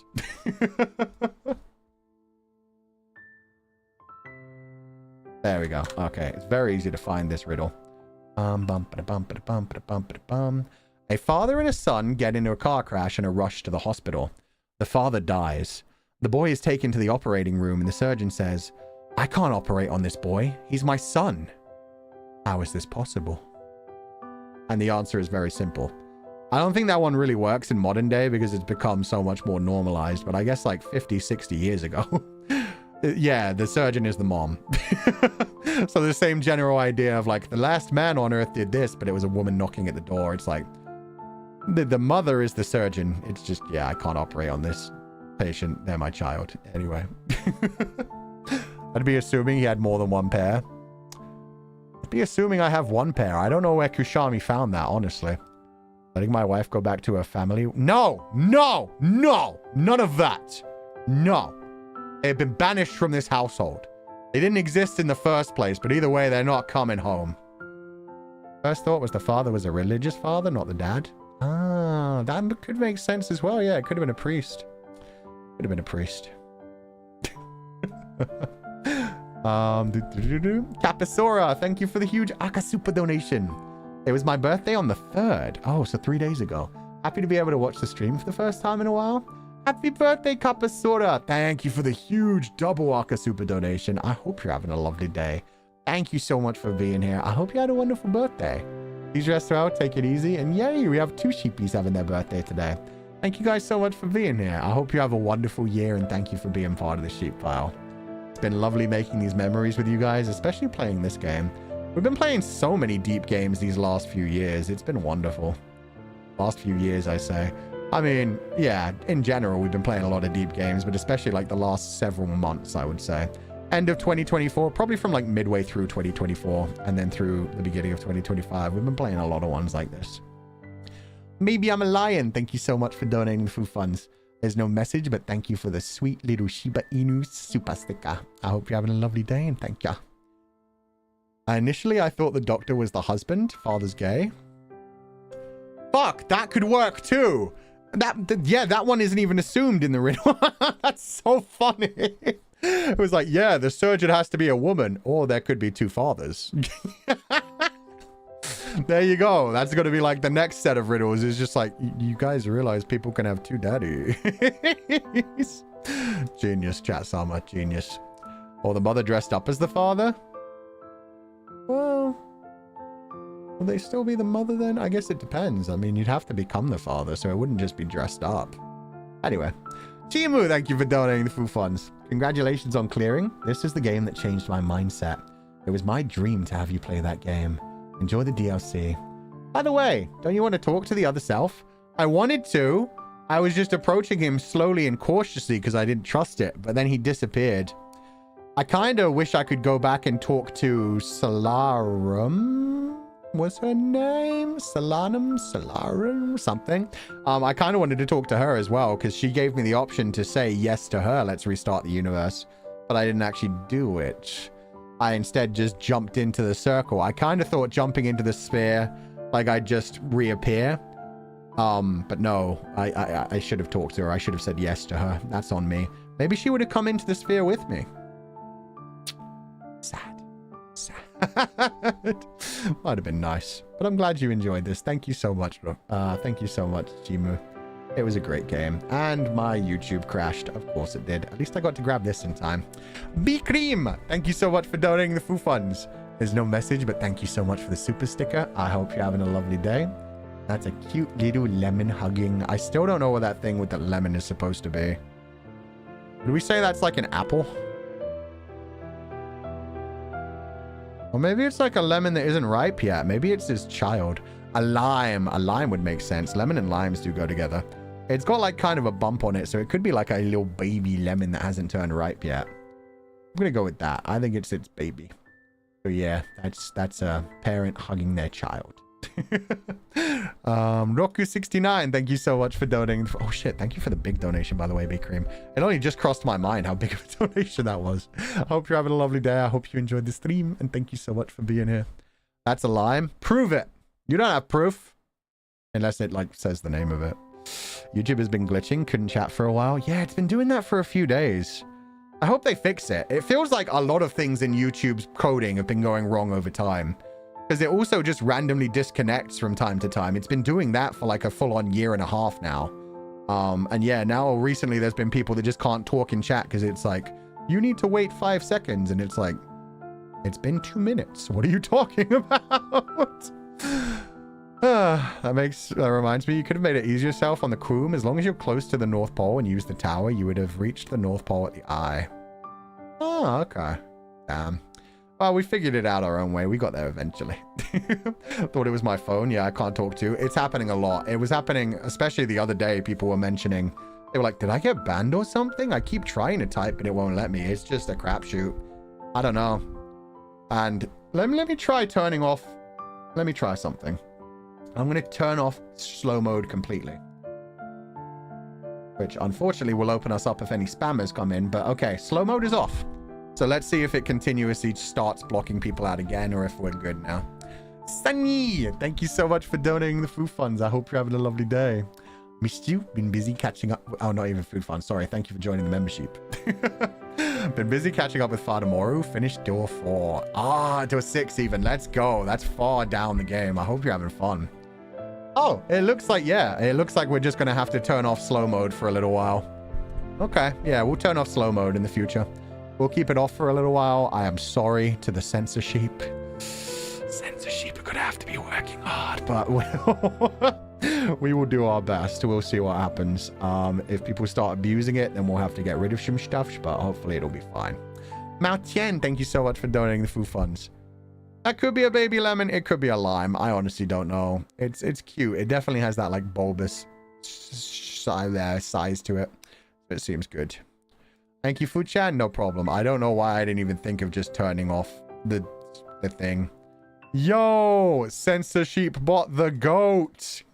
Wait, I want to zoom into the goat. There we go. Boom. Thank you, goat. Hope you're having a lovely day. Also, a small reminder to Fu. If you're compelled to do so, you can now watch how Outer Wilds was made. Oh, yeah. It would be interesting. I want to know how they came up with the idea, because my God, it's so creative. It's not only so creative. Okay. Because it's definitely, this is the kind of story that I feel like a lot of people eventually get to when they get into like a nihilistic kind of mind space and start thinking about death and start thinking about a way to make death feel comfortable. But a lot of people go like a fantasy way, whereas this went a sci-fi way, but it didn't just go a sci-fi way. It also tried to back it up with everything that we know so far about quantum mechanics in a sci-fi way, which made it feel so much more realistic and so much more beautiful, and connected the whole quantum mechanics to the whole like observable states mean that there is something connected to like human, not just human, just conscious minds being able to perceive things. And that also connects to the whole like, hey, you make the universe, you have like some level of magic, you have some level of control over it. So yeah, it's really cool how they've managed to connect all that. That's okay for you. I don't mind if my messages don't always come through. At least I can see the stream. Well, no, because it's not just you. It's like a bunch of people. So yeah, I would like people to be able to chat. So we'll see. If anybody like tries to start spamming us later on, we'll deal with it. But it's nice to be able to actually see people that haven't joined the membership and chat and not just have them continuously get cut off. 28. Welcome back to the membership for the 28th month in a row, Sabrina Sebahagen. I hope you're having a lovely time. And thank you so much for the sweet Streamlabs message you left while I was offline. I did read that one. That was very beautiful. You told me not to read it on stream, but thank you so much. It was very sweet. I can't even imagine how long the conceptualization phase was. Yeah. Going through all the science and trying to figure it out, and then doing all the programming to make that shit work is crazy as well. I'm happy the issue is gone now, because I sometimes send a message even when the topic was already over. It felt so silly. Oh, I'm sorry. Yeah, I'll leave it off until they fix it. Hopefully they'll actually fix it, but I'm gonna be honest, it feels like YouTube is kind of like things are going wrong and maybe they just don't have the programmers to actually fix it. It kind of reminds me of, I forget, it's Half-Life 2, right? Where there's like a random fruit. I think it's a coconut. Like there's a JPEG of a coconut in the programming somewhere. And literally if they take out the coconut, everything crashes and they can't rebuild it. They'd have to start from scratch. And so they've just left the coconut there, but they don't know why it works.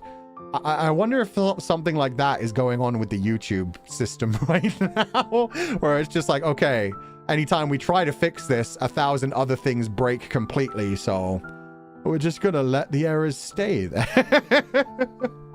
Death is beautiful? What do you mean? Death has white silver hair and red ruby eyes, and he has an axolotl plushie. That Death is very sexy.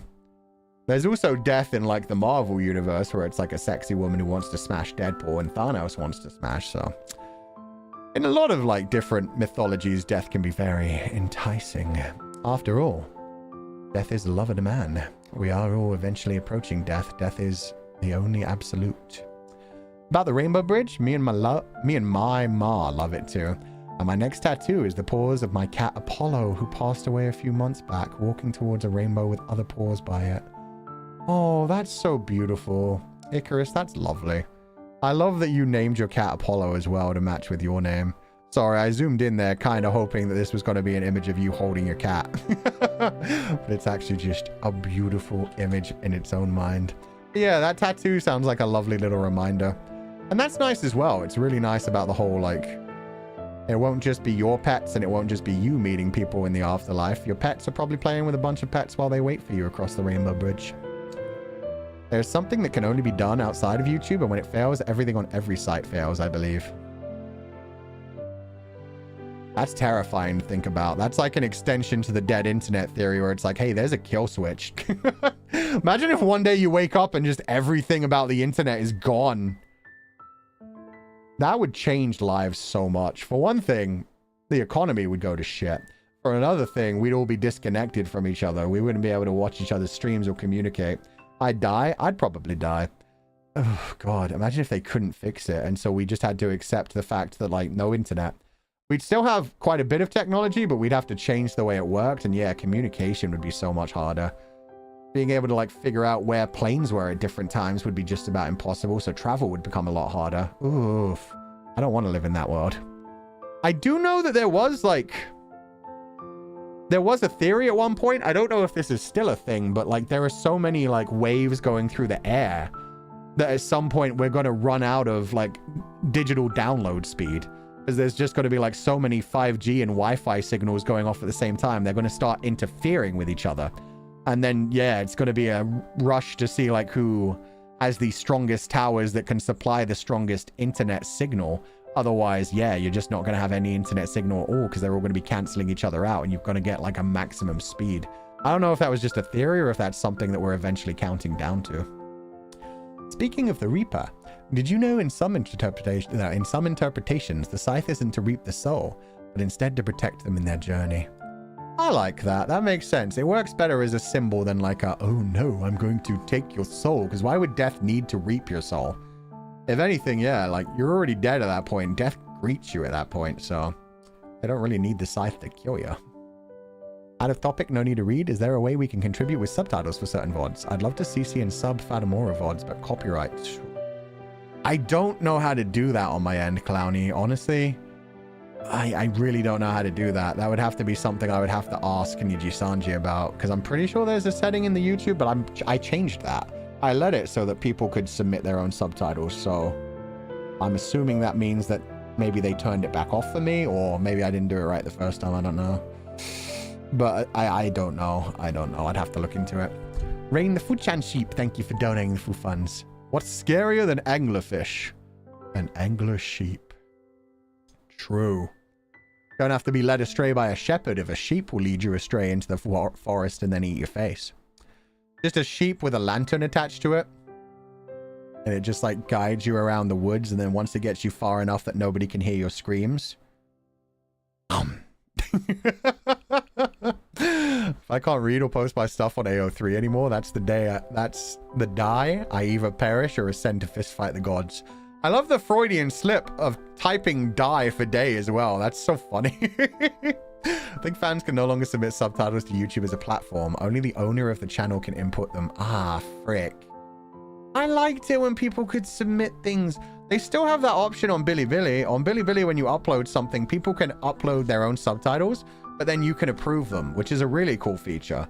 It's how, like, yeah, a lot of our subtitling teams work together to come up with the subtitles, submit them, and then just click the approve button and it's boom, subtitled. Damn. I remember the big commotion when they announced they were going to end that. I didn't even hear about it. Damn, that sucks. YouTube had it years ago for community members to make subtitles, but it's gone now. Sorry, guys. It would be nice if we could subtitle the Fatamora VODs. That is probably the series that I'm most like proud of on the channel. Just because I love Rakuen as well. Rakuen was another big one. Outer Wilds is now going to be a big one as well. The the disappearance of Edith Finch. Those kinds of ones, those kinds of deep games where we had deep talks afterwards are always like very beautiful to me. But Fatamora, just because it was so long as well, like it went on for like more than a year, was like so powerful. Probably because of some folks abusing so that they changed it. Yeah, probably. Roku69, thank you so much for donating the Fu funds. This is giving me so many thoughts. Imagining everyone that came before pondering existence by the campfire, trying to be comfy while we're here. Thank you for the stream, Fu. Happy New Year. Happy New Year, Roku69. And yeah, I agree. It's beautiful to imagine like so many civilizations coming before us and always somebody from that civilization being able to pass on the message to the next one of like, hey, here's the way you can restart it. And because like all possibilities have to happen eventually, there has to be like one universe in which somebody does find their way to it, go through a wormhole, go through that, and then decide, okay, it's time to restart. And then time begins anew. It's a beautiful version of the story. I love it. Have you played The Vanishing of Ethan Carter? I do not believe so. The Vanishing of Ethan Carter.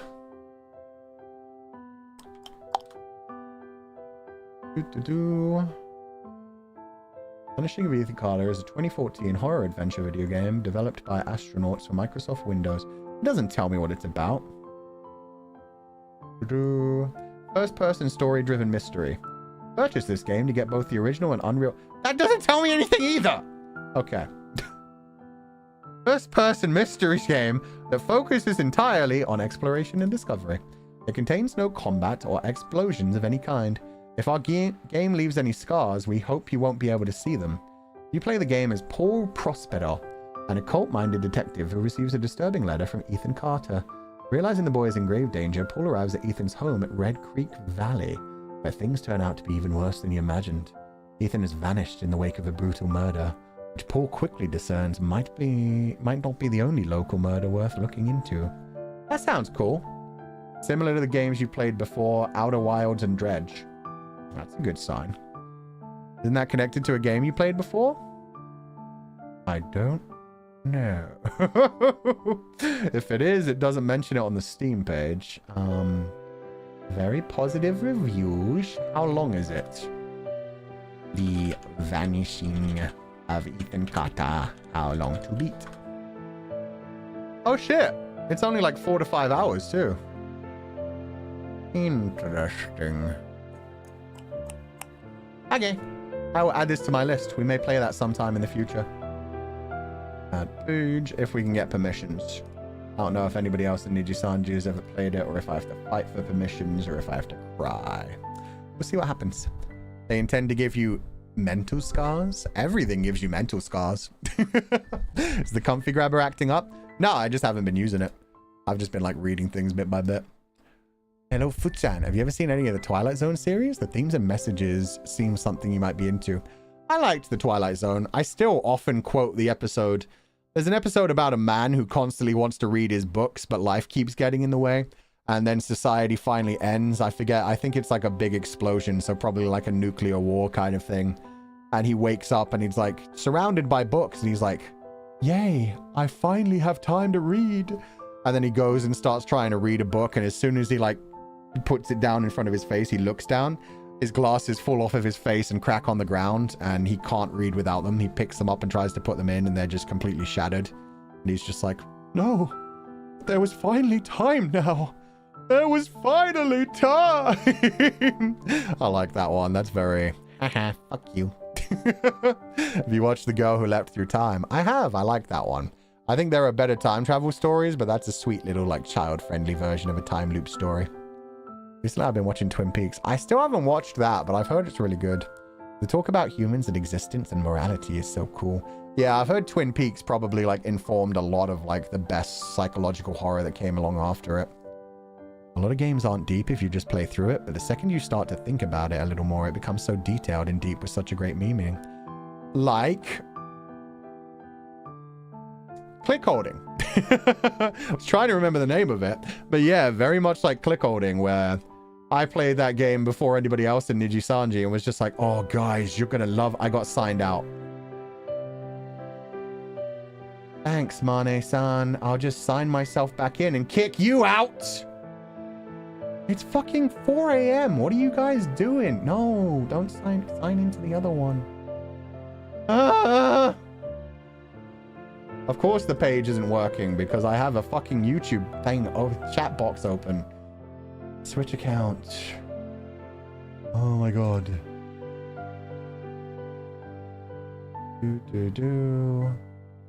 4 a.m. Go to bed. Yes, log in.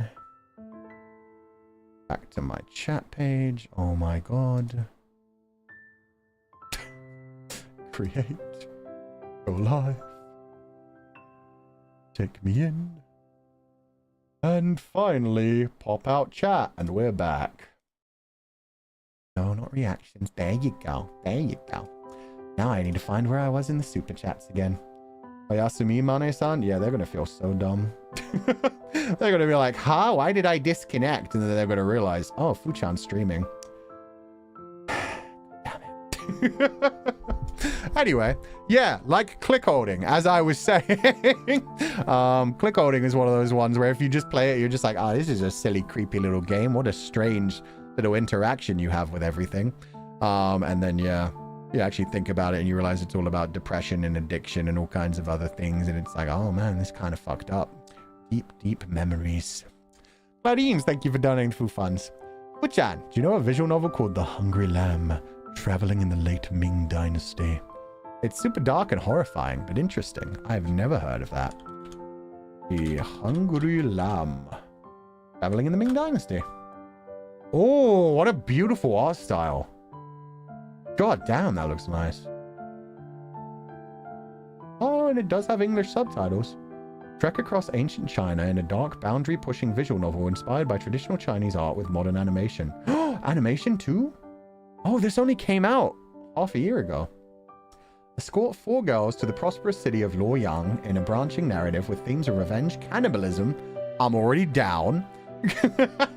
Revenge, cannibalism, involuntary servitude, and more on a redemptive journey. That sounds very dark. Oh, kind of sexy too. You play a man escorting 4 women across a dangerous world. And there's a hot spring scene, of course there is. Sounds sick, actually. Collapsing Empire. Oh shit, it's playing the music. Shut up, shut up, shut up, shut up! Stop trying to get me in trouble. Fuck. Oh, that came so close. A collapsing empire. During Chongzhen's reign, AD 1628 to 1644, land annexation reached unmitigated extremes. The country faced domestic issues and foreign invasions, coinciding with a catastrophic Little Ice Age. After many years of horrid disasters in succession, one after another, the Ming court continued to impose inhumane policies, resulting in widespread starvation, leading to the rise of multiple rebellions against the court. A traveling with desperados. Liang the bandit and his companion are commissioned for a job from an unsavory merchant and must escort 4 girls to a... Oh, no, are they children? Oh, yeah, they do look kind of young. Oh, no, that's going to make it so much more emotional. 4 young girls to a wealthy lord. Oh, no, are they going to be sold into slavery? Oh, this is so fucked. Okay, to a wealthy lord in the city of Luoyang. They must pass through Huazhou, Wenxiang, Shanzhou, and finally reach their destination of Luoyang. Liang initially believes that the girls he is escorting will be sold to the wealthy lord as adopted daughters to begin a big life. Okay, I'm not going to read anymore. It's going into spoilers. So they are children. Oh no, they're so cute. Oh, they have fully voiced Japanese language as well. Kugamiya Rie? Oof. Watanabe Hiroko. Yeah, oh my god, I recognize some of the Japanese voice actors. Hua Ling, I recognize one of the Chinese voice actresses. I know Hua Ling, she's incredible. Okay. How long to beat? Hungry Lamb. This sounds sick. Also, the second subtitle, the second like main thing said, a lamb that chooses to be a wolf. So it sounds like Liang's a like sweet older man, but he has to act like a wolf to protect the children or like to protect his heart. Okay, the Hungry Lamb. How long to beat? 8 hours. Oh, it's not even that long. Zero creation game, 2P games. Okay, this is immediately added to my list. I will be looking to see if I can get permissions for this. That sounds really good. The lamb and wolf imagery? Yeah, always good. And any kind of story where it's like an older, jaded person trying to protect children is always good for me. In which case... How violent is it going to get? I'm not good with child abuse is the only thing. Which is funny, because I always write child abuse into my stories. But then I can control it. I know when it's going to end. Oh, God. And cannibalism. Exactly. Which also makes me think... Are they going to try to eat the babies? Oh, no. Took me 17 hours to 100% it. Ah. Okay, so the probably the 8 hours is like going through one route, and there's probably multiple routes. Okay. I was about to ask who's on the Chinese TV cast. Yeah, that was the only one I actually recognized. There's a way to mute things in Chrome. Oh, I know, but I tend to open things not in Chrome. I just straight up open Steam itself. Which is why, yeah, sometimes it will autoplay. I don't know what makes it decide whether it autoplays or not. It's only $10 too. The other Chinese cast are someone named Hansa, Leng I can't copy these. This is the problem as well. You can probably just Google them if you want to look them up. I'm not going to be able to pronounce these properly. The first one, Sui, is played by Hansa. Tung is played by Lengchen Yeyue. Xianghua is played by Hualing. Hualing is one that I recognize for sure. Hong-er, oh, she's adorable, is played by Xian. Sui-er, oh, she's got a little wavy hair and little pigtails. Is played by Liu Yilei. Kite is played by Yushan. The Dashing King is played by Cheng Jichao. And Swine Demon, oh good, there's a Swine Demon. Isn't that fun? Totally gonna love this guy. Is played by Wang Shigua. I think I know Wang Shigua too, actually. Shigua. Wang Shigua.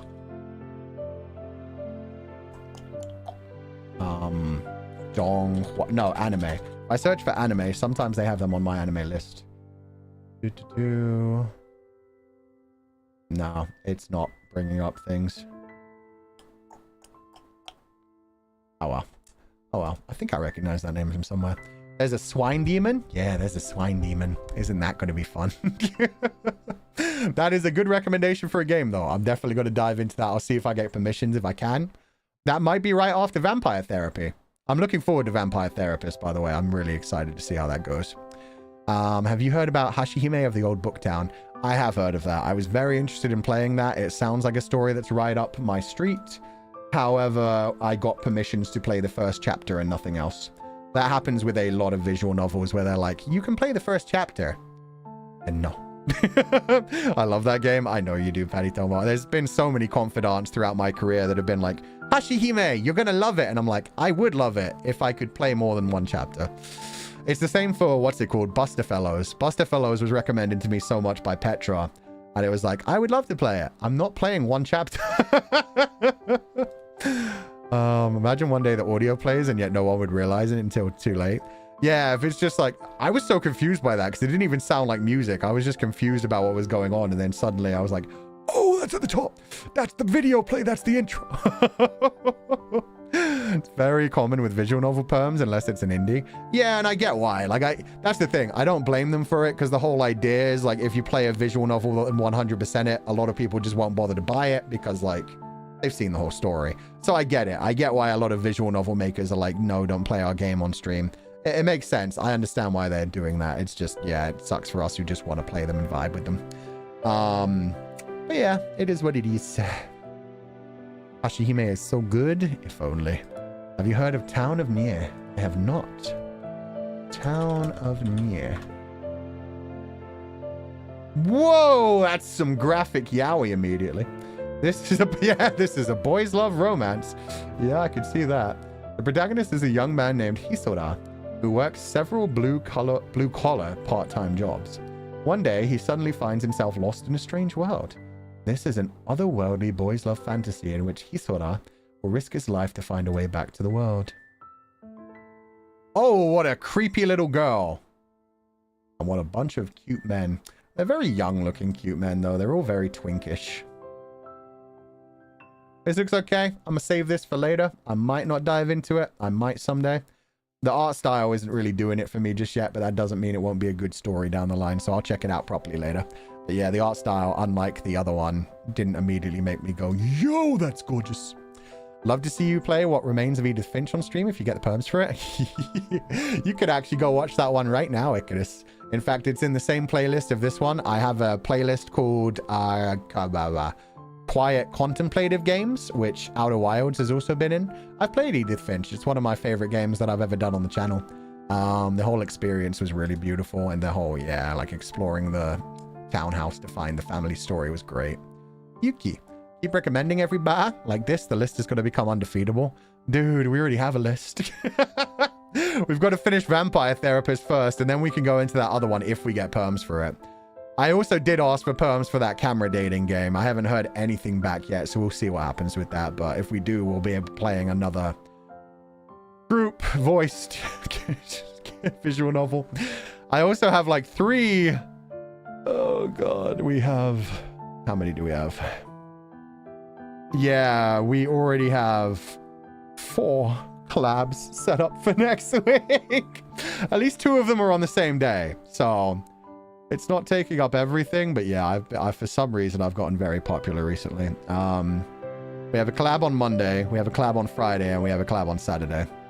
In fact, let me check if the collab on Friday has been confirmed with a time and date yet, because I kind of want to announce that one, because that's going to be really cool.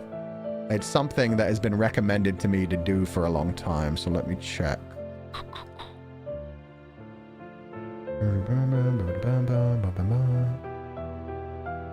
Yeah, baby! Okay, I can announce this one, and I'm very excited to announce this one. So here's your daily dose of Fulgur Holland. We're going to have a British collab. We're going to have a British collab between Nijisanji and First Stage Production. We're going to have me and Vox, the demon and cyborg from Nijisanji EN, and Nyx and Zanny, the demon and cyborg from First Stage Production, playing FIFA 25 or whatever the fuck. What is the game actually called? It's called like EA Sports something something FIFA 25. It's got like a new name. But we're playing football. We got the cyborgs and the demons together from each company, and we're going to be playing some footy and having a good time. Also, I'm sorry. I managed to miss the super chat that was sent my way. I will grab it when I can. I'm sorry. Football? Football. The most British collab to ever collab. Yeah, so that'll be on Friday. The time is just 1 hour before my normal time. But yeah, I was really excited about that. Like I said, I've been trying to get close to Nyx. We finally started to talk with each other. Been hanging out with a few members of First Stage Production, actually. I got to hang out with Gail recently as well. We'll probably be doing something soon. Didn't Fuchan say earlier that he won't Fulgur Holland anymore? I said I won't Fulgur Holland until things are confirmed. That's why I made sure that everybody had confirmed the time and date. So now I know it's definitely going to happen. Just like with the Lux Knock Pico Park that I was trying to set up for like 3 months in a row. We finally got that one set up. So it was like, okay, Pico Park on this date at this time with all of Lux Knock, as long as nothing happens between now and then, everybody's confirmed. And yeah, this time it's like, okay, everybody's agreed to the time. So yeah, we're playing FIFA on next Friday. So I'm excited about that. It's going to be very British. And I've never hung out with Nyx properly. We've only just like started to talk to each other. So it'd be nice to get to know him. Zanny's amazing. Everybody was asking me to get Zanny and Vox together, which normally I tell people not to do, but I kind of agree. I want to hear them nerd out about movies.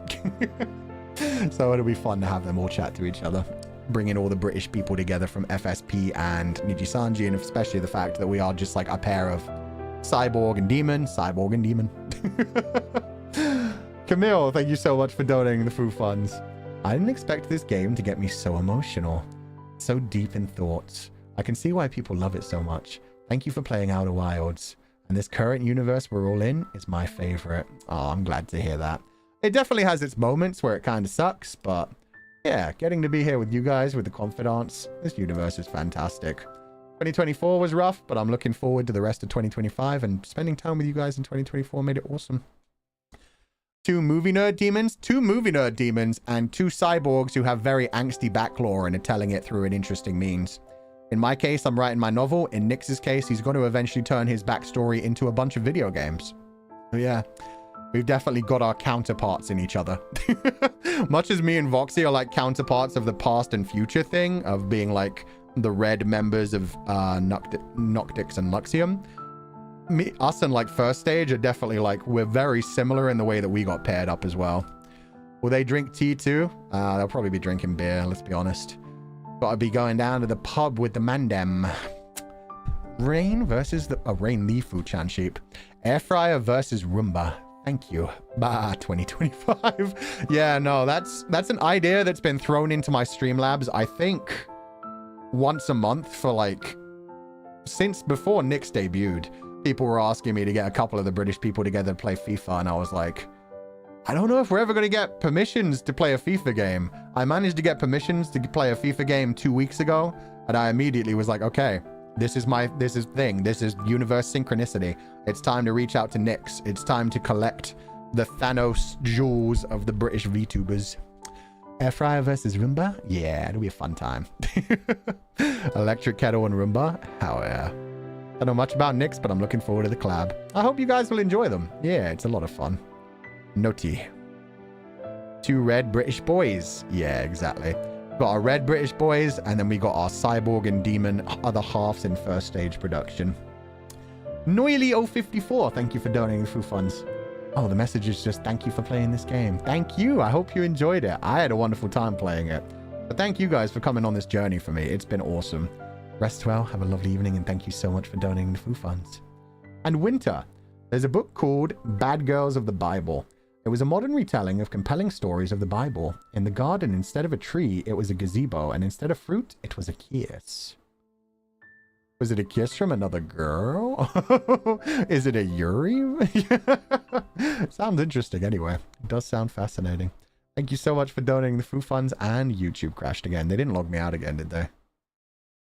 They did. I'll be right back. What are you so fascinated about? What are you trying to look into? Get out of here. God damn it. Log in.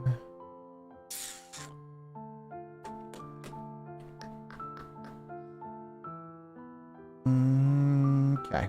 Okay. Okay, we did it faster that time at least. Pop out. Oh, and there's everything coming back to life. Okay, let me go. Refind where we were in the super chats. Camille, Noily. Okay, there we go. Winter. We just read Winter's one. Thank you for donating the Foo Funds. Mane-san might have just woken up too. Go back to sleep. I'm busy. I stream. This is me doing my work. You come back in a few hours. So 2 chaotic demons, 2 relatively chaotic cyborgs. Going to set the chaos meter to full for that one. Not that that's a bad thing. Yeah, I'm looking forward to it. It may be the last time we ever collab, because, you know, people button heads, especially when it comes to, like, a football game. We might murder each other. We'll see. We'll see.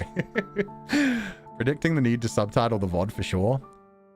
Man, what do you mean? There ain't gonna be no need for subtitles. We'll be fine. It's gonna be a chunking. Don't worry about it. I can't even do British slang anymore. I have grown too old. I've been too long away from Britain to do British slang. Oh shit, that was actually the last super chat as well. God. Thank you for sending a new super chat. At least I feel better about it. I logged my ass the whole way back in to find out that was the final super chat. I got so excited over the collab announcement. I literally got up out of my chair and did a lap around the room screaming. Kamiyoshi with my FSP Yoshis. Let's go, Yume Haya. I'm glad to hear it. Yeah, we're going to have the fellowship together, and I really hope Zanny and Vox get to like each other. Like I said, they have a lot of similarities, so I think they'll have a lot to talk about. We'll see what happens, obviously. Things don't always go the right way, but I think they'll vibe quite well. I think they'll be able to just yap for ages about movies. And about, you know, being very loving, kind, caring people. You can, Fu-chan, if you mold, you turn back into British. True. When I mold or when I'm surrounded by other British people. Maybe I'm a lion. Thank you so much for donating the Foo Funds. No message, but thank you for the dancing super sticker. Damn it, I wanted to eat that little lemon man that appeared. He disappeared too far away from my mouth. Hello, Big Cream. I hope you're having a lovely day. Thank you for donating the Foo Funds as well. I hope you're both having a lovely day. Vox is so funny. I'm sure Zanny will love him. In both cases, with both Vox and Zanny, I feel like they're people you just can't help but love. They're so genuine, they're so sweet, and they, yeah, are very, very attached to their fan bases, look after them, and take care of them. So it'll be interesting seeing those two fan bases come together and interact. Always happy to see Fellowship and Lambros together. I'm happy to get to know Nyx too. Yeah, this will be my time, like, getting to know Nyx as well. So it'll be nice to get to know them. I've watched a couple of their streams. We only finally started actually messaging each other the other day. Oh, and actually... I don't know if anybody saw Gail from First Stage Productions tweet out the whole, like, I did it, I reached out. That was about me, apparently, which is actually kind of, like, gobsmacking, and it's just like, oh my god, that's so sweet. What do you mean? I vibe with everybody. If you approach me, I'm fine chatting to you. But yeah, no, we're playing another game next week.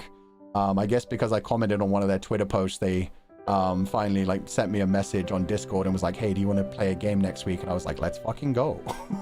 Like, I loved meeting Gale a little bit during the Valorant tournament, so it'll be nice getting to spend some time with him. There'll be 2 other people joining us, but I'll leave that for a little while. Gale made that collab, so I'll wait for Gale to announce it. And yeah, I'm happy. Because yeah, I feel like a lot of streamers, even though we seem very confident while we're online, end up doing that whole thing of like, God, I really hope they make the first move because I really want to talk to them. They seem really cool, but I'm scared. So yeah, it's always a fun moment when one person finally reaches out to the other and the other one's just like, oh yeah, no, I've been like following you on Twitter for a reason. I like your content. Let's go. It's high school all over again. No, it's happy high school. Because if you have people you don't vibe with, you just don't follow them, or you mute them, or you block them and then never have to deal with them again. At least that's how it should be. Instead of, you know, making your personality hating someone, which sometimes happens as well. Miss Munchkins, thank you so much for donating the food funds. No message, but thank you for the little super sticker. What does that say? How's it going? It's going great. I hope you're having a wonderful day. We finished a wonderful game today. The storyline was beautiful. And yeah, like I was saying, we've somehow got 4 collabs next week. I'm going to have to slow down the collabs because I also need to finish Until Dawn with Ari, and me and Vane want to eventually come back and finish Super Bunny Man. So we're going to be busy, like not just doing our visual novels and like continuing our stories, but also we got a lot of collabs coming up.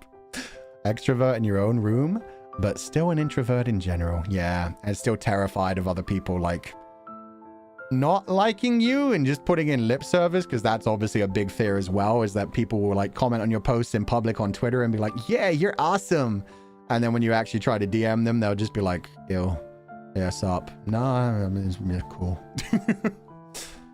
We really like seeing you all getting together and discovering things to enjoy together. Yeah, I feel like the first stage boys are just like really sweet and really good at like reaching out to other people. Like the first stage production boys, they get to hang out with like all of the other companies and all of the indies. They bring them together. They're very humble and happy to hang out with just about anyone who approaches them in a kind way. So it's really nice to see. They're really good at like bringing different groups of people together and making them feel comfortable. That's definitely something that I want to do more in the future as well, is like be more of a bridge between people rather than just staying in my own tiny little bubble. 2024, I was definitely like scared to leave my bubble. 2025, I'm going to try and like, yeah, we've started to branch out a bit and we're starting to like find people that we can really vibe with, enjoy the company of. And it's not going to stop like how much we spend time just like alone vibing in the sheep pile. But I like the fact that we can reach out to like so many different groups of people and just be like, hey, next week at this time, you guys want to play this game? And just like have a bunch of people be like, yeah, let's hang out. Let's do it. Let's party. I forgot to ask this earlier, but have you worn those sheep ears and horns ever before? Because this stream is the first time I've seen them. I've worn them a few times. They work better with longer hairstyles. With longer hairstyles, they kind of fit into the hair pretty well. Whereas with shorter hairstyles, yeah, the horns dig into my eyes and they float slightly above my ears. But I use these quite a bit. They're one of my favorite assets that I bring into like a lot of different costumes and combinations. This is also only like the 4th time that I've worn this hair piece. Because this is actually, if I just pop this off, I'm not sure if you realize that, but this is a different short hairstyle. This is the actual hairstyle, which I surprised everybody with like a couple months ago. People didn't even know this was coming, as well as the long hair Lagardas version. But because of this, I get to wear like so many more wigs naturally. This one is a slightly shorter version. This one's just slightly longer version. Oop. But yeah, I like them. I like these horns and ears. They're very cute. You be the bubble and nom them? Exactly. This is my bubble. So glad to hear it. My Hoshi is socializing. Yeah. So I love Nijisanji EN as well. I love like spending time with Nijisanji EN, but so many idolish stuff going on. Like everybody's always so busy rushing around, recording things online, offline, busy times. So yeah, it's hard to like be able to keep up with people in certain groups. So it's nice to be able to branch out and hang out with other people as well. Indies and other companies, all kinds of different people that are lovely. Enjoying other people's company is really something. Yeah, there are days when I'm just completely drained. Ooh, Michael Borglinger. Michelle Borglinger even. I didn't realize at first that was Michelle. Hello, I hope you're having a lovely day. But yeah, there are some days my social battery is completely drained, but in general, it's like, yeah, it's nice to vibe with other people. And therefore to have other people like support you when you need to like talk things out or like bounce some ideas off people. Love them FSPN boys so much. Such a nice group of boys and very kind. Glad you guys are collabing with them. Yeah. And they're doing amazing. I mean, shit, all of Gen 1 have gotten their 3D already.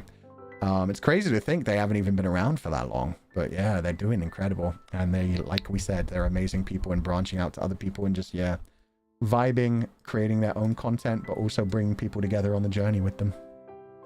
Just kidnap them into your bubble, make it a shared bubble like a dragon collection. Gems for the horde.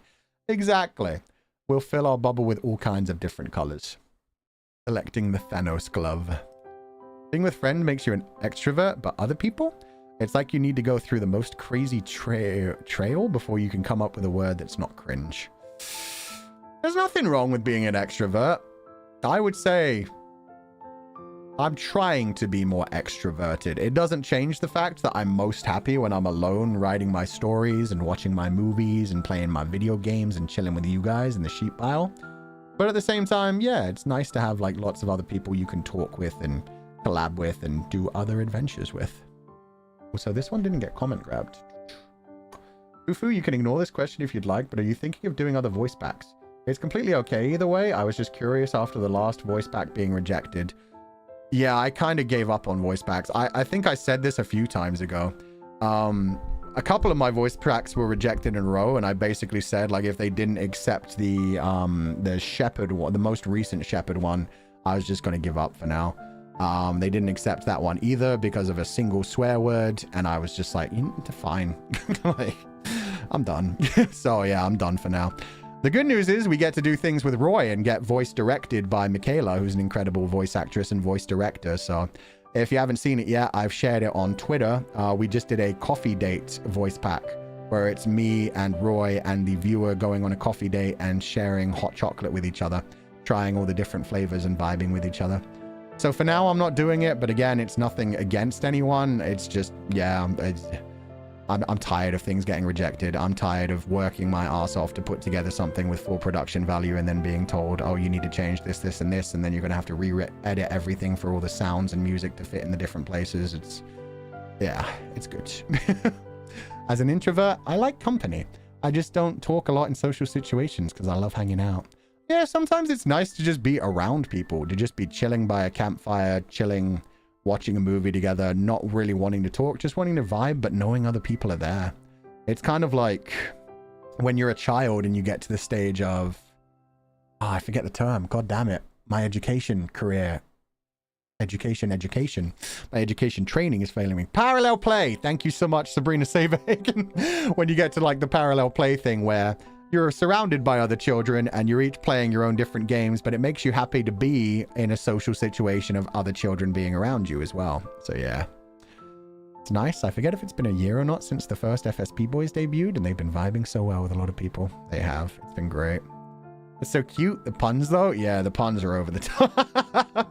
They were written by Michaela, so yeah, it was really nice. Really liked the hot chocolate date. I hope you get to do more with Roy and Michaela. Me too, because one of the best things about it is Michaela is a proper voice director as well, which means even though she's there to like just provide guidance and make sure everything's going well, she's also able to very clearly like tell me, Fuchan, you're delivering that line way too robotically, or like you're delivering that way too much like you're acting.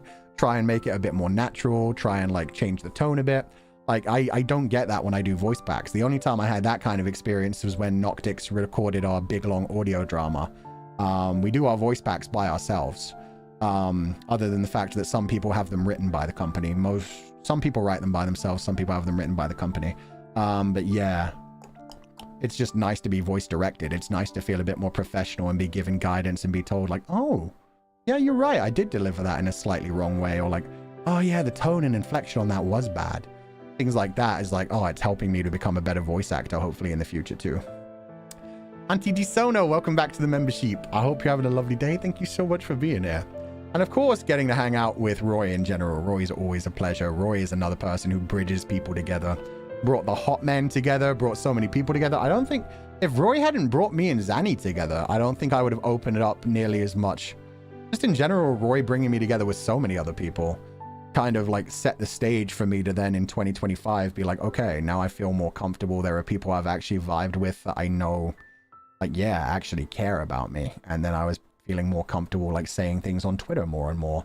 And I think that makes people see me as more approachable as well. Because I think if I hadn't sent that message to Gale the other day and his response was just like, Fulgur? And I was like, Captain? I guess that was the thing that made them realize like, oh, he's approachable. He's not like some dude who's hates everyone. It's just that he's kind of scared of everyone. Just chilling with everybody. It feels social enough. Being around others can feel great, but everyone, even extroverts, need their alone time. Yeah, we all have a social battery that at some point we get to, and it's just like, okay, that's enough. Let's just have some alone time. And it's particularly hard if you do work in like this kind of job where a lot of the time your work is also a social thing. Being an introvert that is extroverted online is cozy. I found out I have POTS, and not needing to go out to be social makes life easier. POTS. I need to Google that. POTS syndrome? Postural orthostatic tachycardia syndrome? Excessive increase in the heart rate upon standing up or from laying down. Oh, okay. Yeah, I'd never heard of that. But welcome back to the membership. It's lovely to have you here in the sheep pile. And yeah, if you feel comfy here, I think for a lot of people, like being online is all they really need for like a social experience, especially, yeah, if they do have any kind of disability or any kind of illness, chronic or not, that keeps them from being out. And especially when you're young. When you're young, like being physically fit, running around and playing with other children in a physical way is a big part of how people socialize. So I feel like a lot of people that can't do that when they're young find their social engagement online, and that's enough for them. Playing MMORPGs or just any kind of online game, finding a community, as long as it's one that actually supports you and looks after you, yeah, that can be a really lovely experience. So I'm glad to hear that, Straifu. Thank you so much for being part of the membership, and I'm glad to hear that we're, yeah, a place you're able to be more comfortable in yourself. Interesting to learn about POTS as well, so thank you so much. New opportunities for real. Glad for you, Fuchan. Yeah. 2025, that's the other thing this year is about. I gave my 3 words. I gave my goals. A large part of it is also, like, I'm trying to make things happen for myself.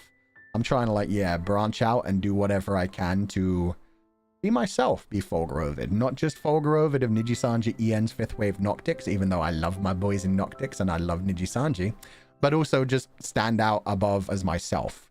The writer of Legatus 505, the creator of the Funiverse, old man sex incarnate. We will make our mark on this world. Auntie D Sono, thank you so much for coming back to the membership as well. Here's the message. No worries. Welcome back, and I hope you're having a lovely day. Thank you so much for being here. My social battery is so low, I often don't even have enough words to comment in chat. Sometimes I struggle, so for even supers, so I say the same stuff a lot.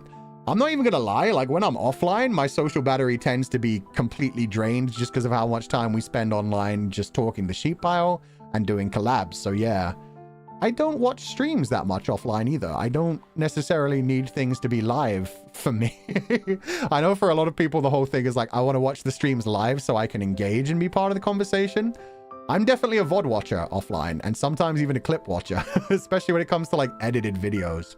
So yeah, a lot of the time I won't watch people live. I'll just watch the VODs after so I can watch it at my own pace, take my own breaks, and be in the exact same place that I left myself off. Or just be like, I don't want to commit to a 5-hour long VOD.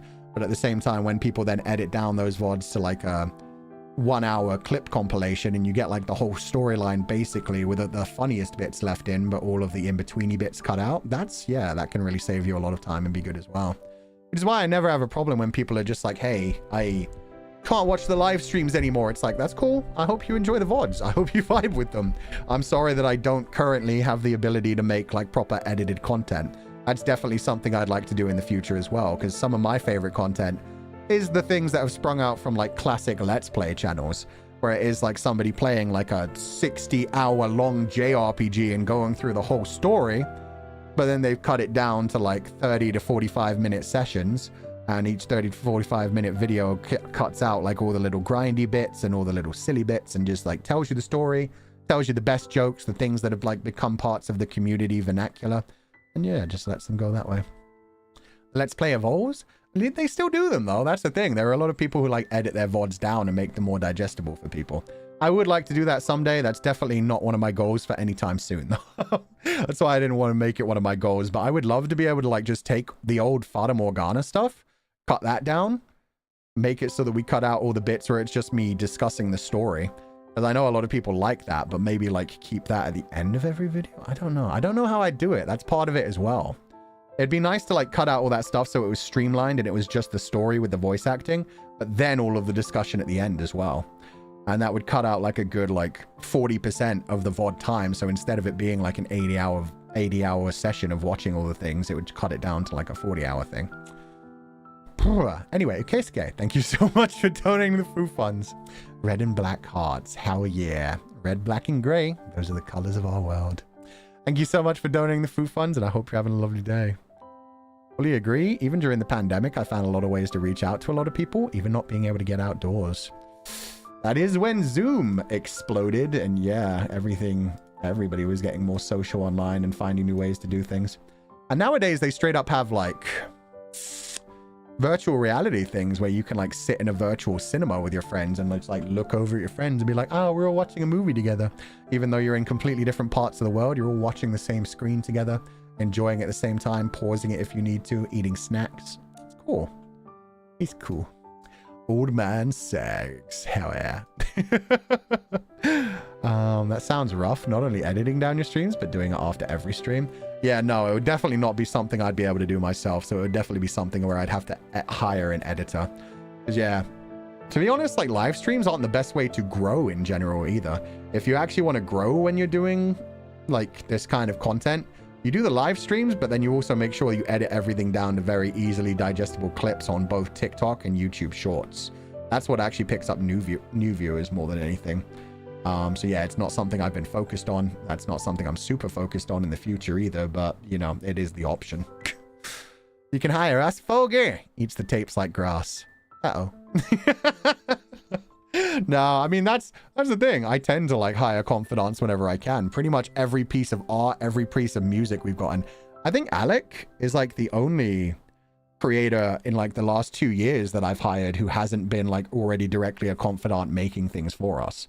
So yeah, that's always the kind of direction that I go where I see some beautiful art. I'm like, hey, can I hire you to make a wallpaper for me or to make some character designs for me? All of those kinds of things. Working with Saku was a damn treat because Saku is so good at like all the character creation kind of stuff. As well as like going above and beyond and creating like so many little sub-stories based off of things. Working with Chris Nguyen. Cuckoo. Oh, yeah, I keep doing both. Cuckoo. Would have been a dream come true because they're such an amazing webtoon creator and they create so many individual stories themselves. They made a spin-off story of like an evil grown-up archivist and a spin-off story just about archivist like in his bed experiencing like all of that kind of thing. It's like, oh, you guys create such amazing content. Let me hire you guys to like expand my content and make it more digestible, enjoyable, beautiful, and able to reach more people. Wonder which comfies are editors? Oh, I already know a lot. I constantly retweet them on Twitter. Nobody's ever done the whole like cutting down a whole stream into like digestible chunks. That's probably something I'd have to go outside for. But if I wanted to hire someone to do clips, we have amazing Comfydants who do incredible clips in the sheep pile. And I love them for it because yeah, it's not something that I've ever like gone out of my way to do, but people do for us and I'm able to just retweet and thank people for on Twitter. Our doors are open, Futsan. Been editing for years. There we go. We're not in the hiring process right now, though. Like I said, not the plan for right now. Dedicated editors are a godsend for streamers. That's how I keep up with my favorite Twitch streamer content. Yeah, and even the people who do the timestamps. People who do timestamps, that's actually part of an editor's job. A lot of the editors that want to like specifically make sure they're trimming down the content for the live streamers have to be watching the stream live so that they can say, okay, at this time this happens, at that time that happens. And when there's somebody who's already doing the timestamps in the comment section of each video, that saves the editors so much job of just being able to click there and being like, oh, there was this one bit that was really funny. And then they look through the timestamps and it's like right there, this exact moment. You click on the time, it takes you to it, and they can just clip right from there. So I'm really glad we have an incredibly dedicated person who does go through most of our VODs and do the timestamps as well. And yes, everybody in chat is naming them. Chewing. Thank you so much. Sheepies are talented. Yeah, we have a very committed fan base who look after us a lot. So always very lovely. Folks who put timestamps in comments are lifesavers. Exactly. Yeah, thank you guys so much. And the people who make like thumbnails. Like we have an incredible community that makes it so much easier just for us to vibe and enjoy and have fun. Yeah, we have an incredible community. I've always thought that, but definitely even more so recently I've realized like just how lucky I am to have you guys. Boom, boom, boom. Usually good when it comes to interacting with people, but if I'm reading a book, please leave me alone. Yeah, no, in general, there are times when it's just like, dude, like, I'm busy. Leave me alone. I got stuff to do, and people just keep trying to talk to you, and you're like, I don't want to be rude. I don't want to tell you to fuck off necessarily. But at the same time, I've made it quite clear in a gentle way that I'm busy. I'm doing other things. Leave me alone. We're lucky to have you. No. Oh God, I didn't even have these ready. Reverse Uno. No, I'm lucky to have you guys. Don't start this. I say thank you, not the other way around. It's already been done. Fight me. Fight me. With that said, oh shit, let me check Streamlabs. I didn't actually check Streamlabs for today. Get out of here, Reverse Unos. No, it's my time appreciating you guys today. We haven't done a fan art appreciation stream in a while, but we might try to do one next week. Actually, probably next week, I'm going to try and go through the hashtag Noctic's 3rd year anniversary hashtag. Why did I say hashtag twice? It has been almost 5 hours. Okay, Fuchan, you get a pass this time. But yeah, I'm probably going to go through that hashtag just to like share the ones because, yeah, I didn't say that that's what we were doing it for. It's for a different thing, but it would just be nice to like go through it and just be like, look at all the beautiful work everyone did. Early? No, I told you that was never for like an appreciation stream. I told you guys that's for a project. That's for a different project. So that is a project that will hopefully materialize in the next few months. We are working on it very hard. We're trying to get it finished. But yeah, no, just sharing it on stream isn't going to spoil anything. So yeah, no, I said when I announced that thing, it's going to go into a monetized video project. So yeah, we're working on something. And that's actually one that I've been working quite hard on. MJ Lim, thank you so much for donating the full funds. There's no message, but I hope you enjoyed the stream today. I hope you have a lovely evening, and thank you so much for joining us. Oh, and Mirin. It says not to read this one out loud, so I won't actually say anything other than the fact that I read this one offline, because this came in the other day as well. Thank you so much for donating the food funds. Thank you so much for the very sweet message. I hope you're enjoying the streams. I hope you have a lovely day, and thank you so much for being here with us. But yeah, thank you for the sweet message while we were offline between streams.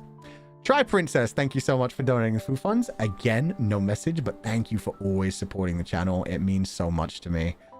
Like, honestly, just about every video, you drop 2, if not 3, and sometimes gifted memberships as well. So thank you so much, and I hope you're having a lovely day.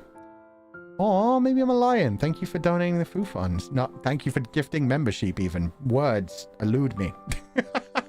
Thank you for adding 5 new people to the membership. I hope you're having a lovely day, and thank you so much for being here.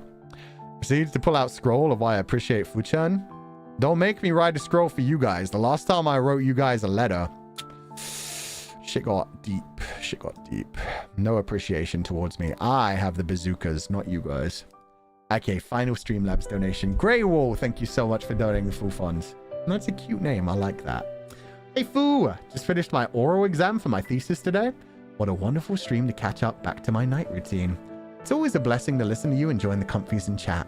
Thank you for the stream and letting me find Epic the other day. Oh, I got you into Epic? Okay, no, technically you have Raymu to thank.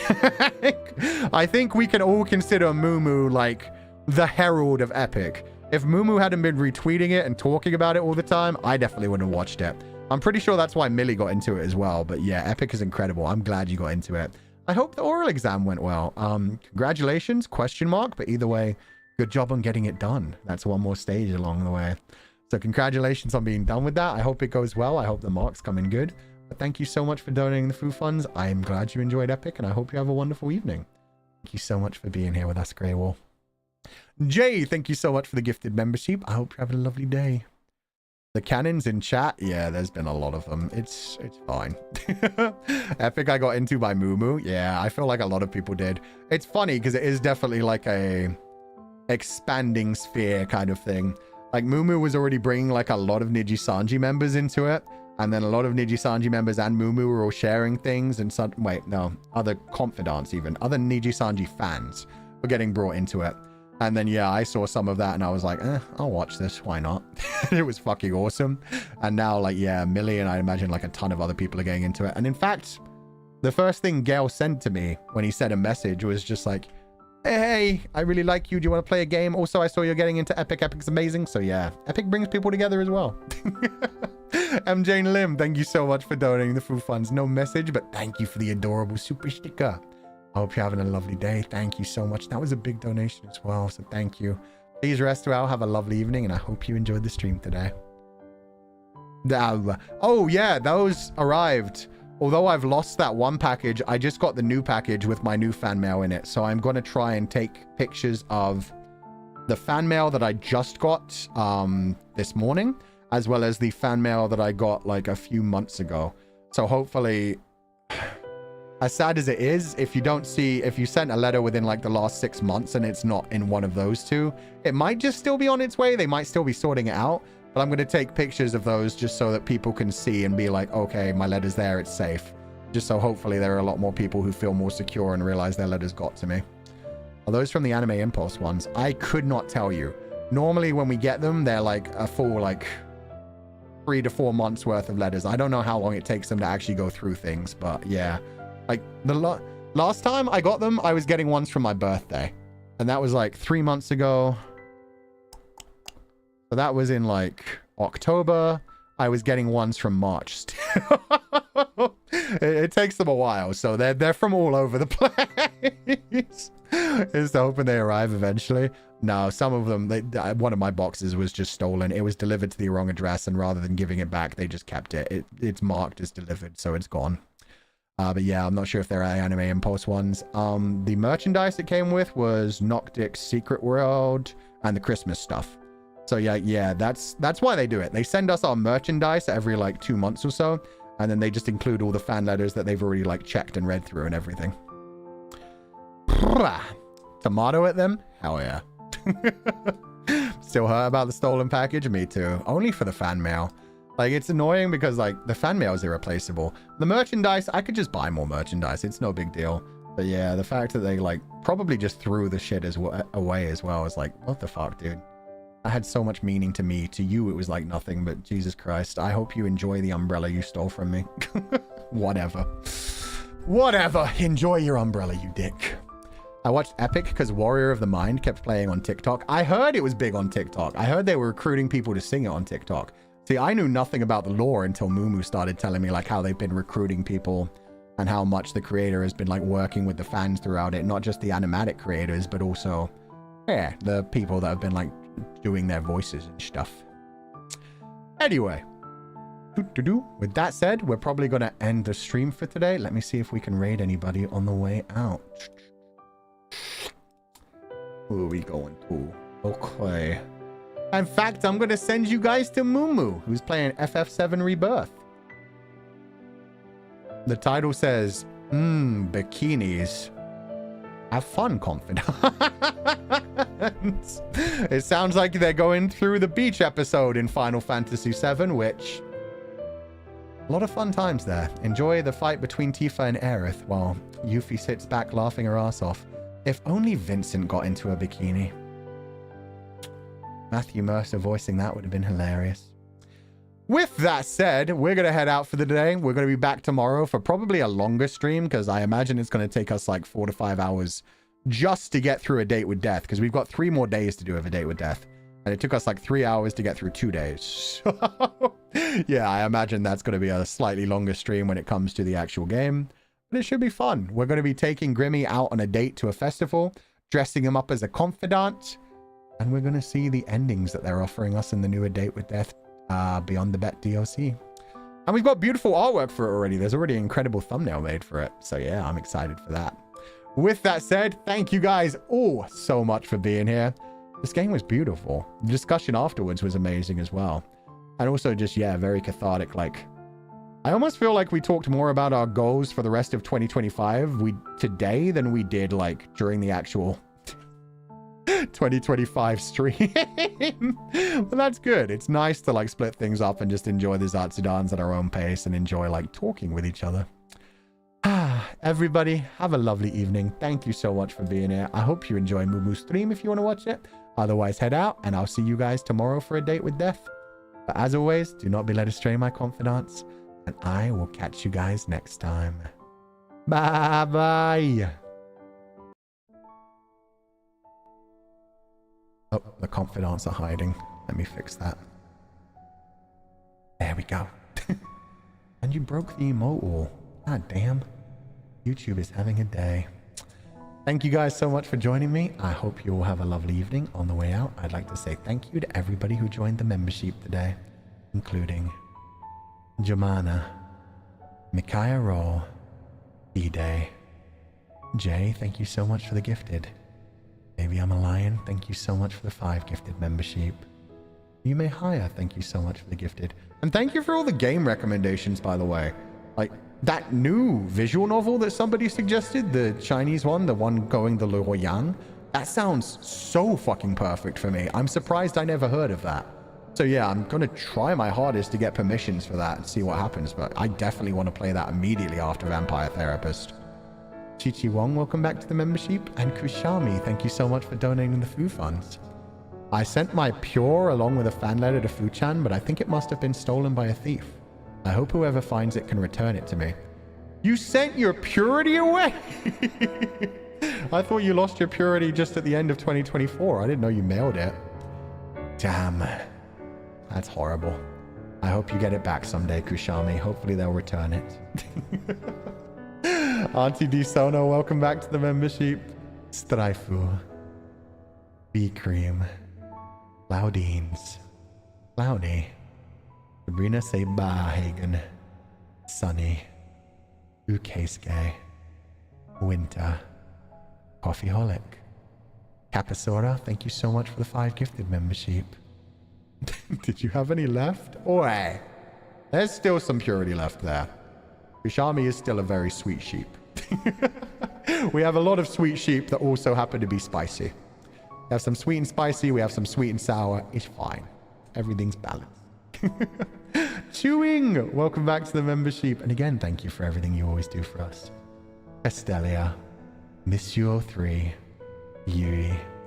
Hidden Attic. I am poison? No. No, you're not. You're incredibly sweet. If you're a confidant, I'm pretty sure you're mostly kind. I feel like if you were actually like poison toxic all the time, you'd be like, I'm sick of this Fu-chan guy. Where's all the spice? Where's all the drama? Why is he doing this whole like trying to be nice to people in 2025 shit? Fuck that. I want my crazy depressed streamer back.